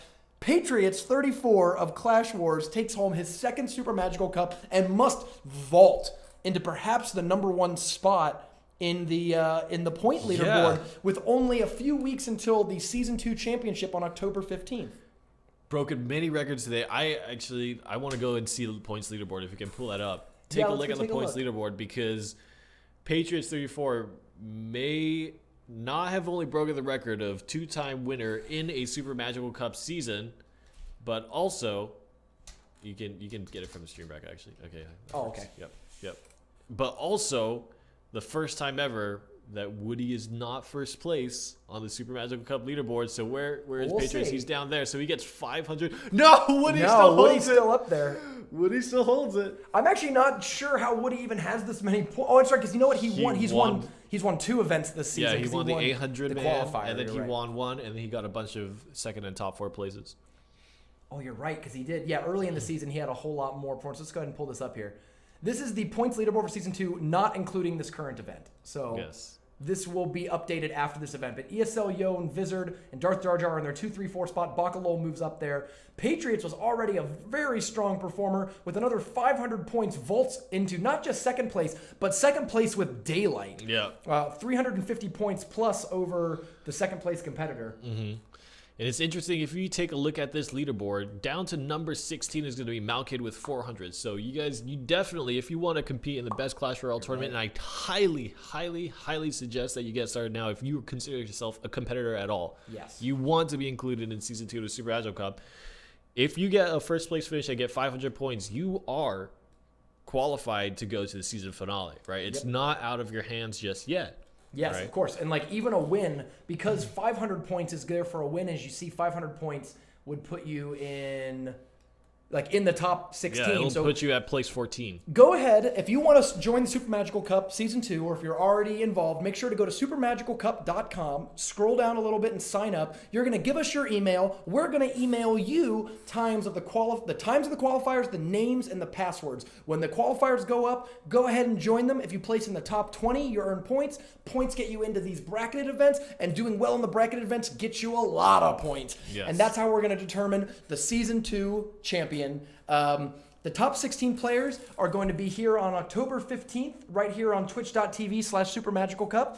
And we're going to do a very awesome multi-round sort of championship. And really excited to see who pulls it out there. Some of the biggest names in the game, some of the best tournament players are going to be there. And and we know Patriots 34 is going to be there now. The first 2-time champion. Patriots 34, the 2-time champion. Let's take a look at all our winners. First place going to Patriots. Congratulations to him. Incredible run and a history-defining performance in the Super Magical Cup. Definitely one of his own. Paved his way. Turtwig Data taking place number 2. Making a huge performance after some pretty strong results prior to kind of prophesize this result for him. And then in third, fourth, we have the Dark Slayer working hard, pushing all the way up to this point. And Bayou 23, who I don't think has really performed in a lot of Super Magical Cups before, makes a top 4 performance. Yeah, it's not easy. Yeah, definitely not. I mean, we saw how many top names. I mean, we even just saw, if we went back to the points leaderboard, Vizard, Darth Jar Jar, all these guys, Zadian, they're dropped kind of early, even though they're really high on the leaderboard. So getting to the top 4 in any given week is a huge challenge. Big congrats to Dark Slayer and Bayou for making the top 4. Obviously, hats off to Turtwig Data, who improves on his best performance. He top 4'd the last time he made it to the cash rounds. Now makes it as a finalist.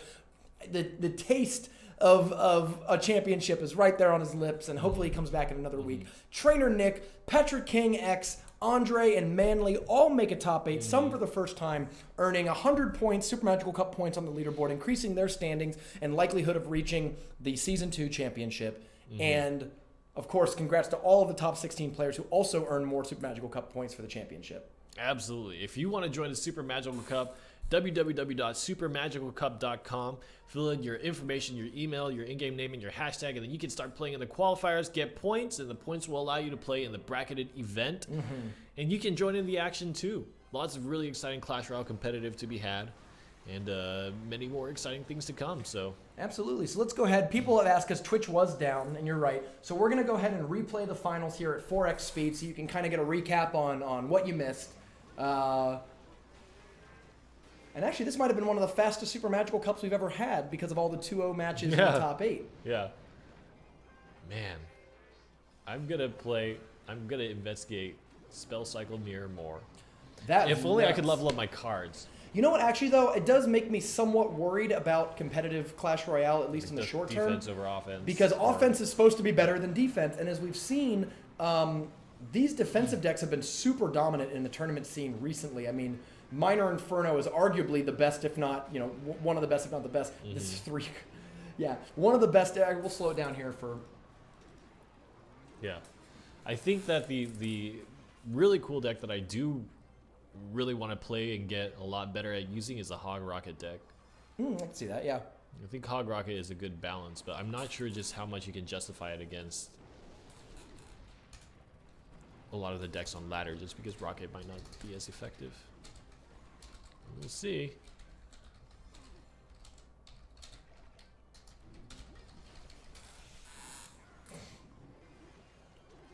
All right, here's that. The deciding Minor wasn't blocked in time. So sad. Boink!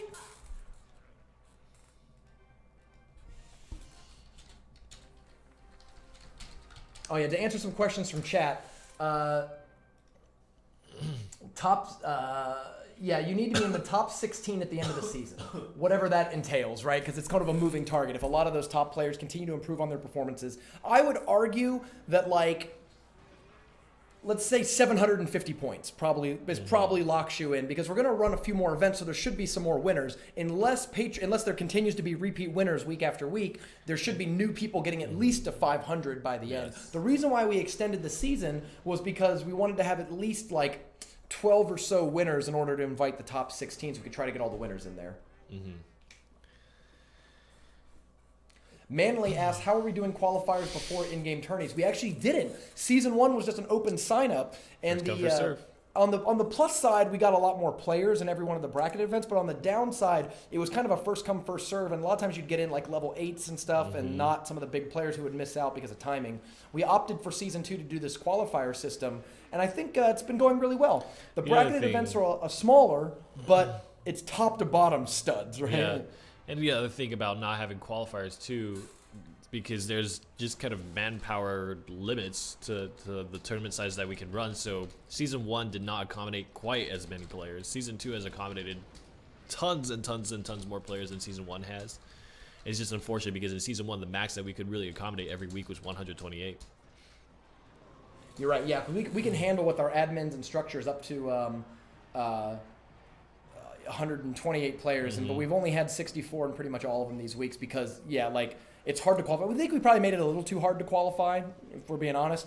And we'll probably, in the next season, in Season 3, we'll do many more qualifiers and qualify a lot more people. Because we were worried that it would fill up every week and we wouldn't be able to accommodate it, but we've actually had the reverse problem. So Season 3 will definitely be a lot more qualifiers. But again, still plenty of time to get in, right? Still weeks and weeks and weeks. Yes.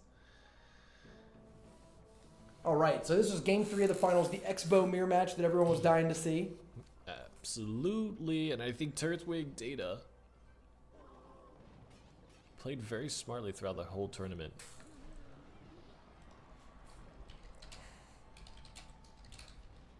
Are we skipping a week before the finals? I can't remember. Yeah, there's a week break. So 3 more.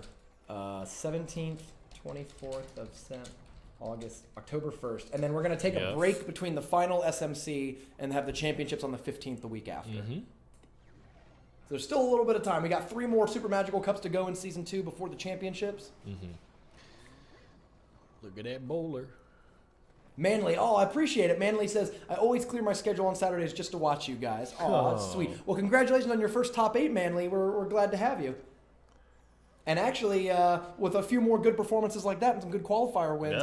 Winning a qualifier, by the way, is the same as getting top 16 in a bracket event. So some of those players like ESL Yo and Flash, they make top 8s and top 4s occasionally, but because they're so dedicated to the qualifiers, they're among our top point leaders, and they will be invited to the Season 2 champ. I mean, ESL Yo, there's no chance he doesn't make it. In terms of points. Flash as well, a lot of those players. It's definitely well-deserved. The ladder is quite a different beast in terms of what is required of a gameplay, in terms of gameplay and skill. Yeah, Flash is actually up there, looking at it. Yep. And that was the finals there, folks. Twitch came back, went down at the worst of all possible times. Who's on the brink here? Actually, it's a good one. Who's in that next range down? We've got Santee, Apex Predator, Simple, Chicken Bob. Yeah, these are the players who are really going to have to put their back into it. Now, Trainer Nick did earn... Turtwig data just boosted himself up. Yeah, oh, that's Trainer a good Nick point. and Let's actually Turtwig. pull this down here. So down here, level 99 and Naruto have also done really well too. So there's you can see a lot of these people here. If Turtwig, who just boosted up, I think into the top 16 because he would have gained about 300 points, so he's actually in the top 16 now. Trainer Nick moves up 100 points, also getting very close to the brink. Gray, didn't top 16. It got moved a little early. Chicken Bob, Simple had a top 8, or no, didn't know. He got bumped in the first round, unfortunately. Yeah, you're right. Ooh, but you can tell lots of tight games. And what's cool about this is because you earn points for the top 16 and qualifiers. In that last week, the last week or two, the qualifiers and the top 16 rounds are going to be very, very important because the difference between 50 points might be the break line to get you in to the championship. Wow, what a Super Magical Cup Invitational. Is incredibly interesting spell cycle CG decks. Yeah, I did not. And you know what's funny is Turtwig, somebody was asking, did Turtwig's Mirror Rocket deck lose? It did lose a game against Apex Predator. We watched that earlier in the group stages, but I do believe it won a game in every single match. Like, kind of like with Chicken Bob's Rocket deck last week. Chicken Bob didn't lose because the Rocket deck lost twice. It lost because the giant poison deck couldn't close it out. He won with the Rocket Cycle deck. He actually did lose to Patriots as well in game 1 with the Rocket Cycle deck, but it was the Expo deck that failed to close it out, not the Rocket Cycle. Yes. So, very interesting to think about. Another Super Magical Cup out of the way. Make sure you guys get in on the Super Magical Cup competitive action because the season finale is going to be crazy.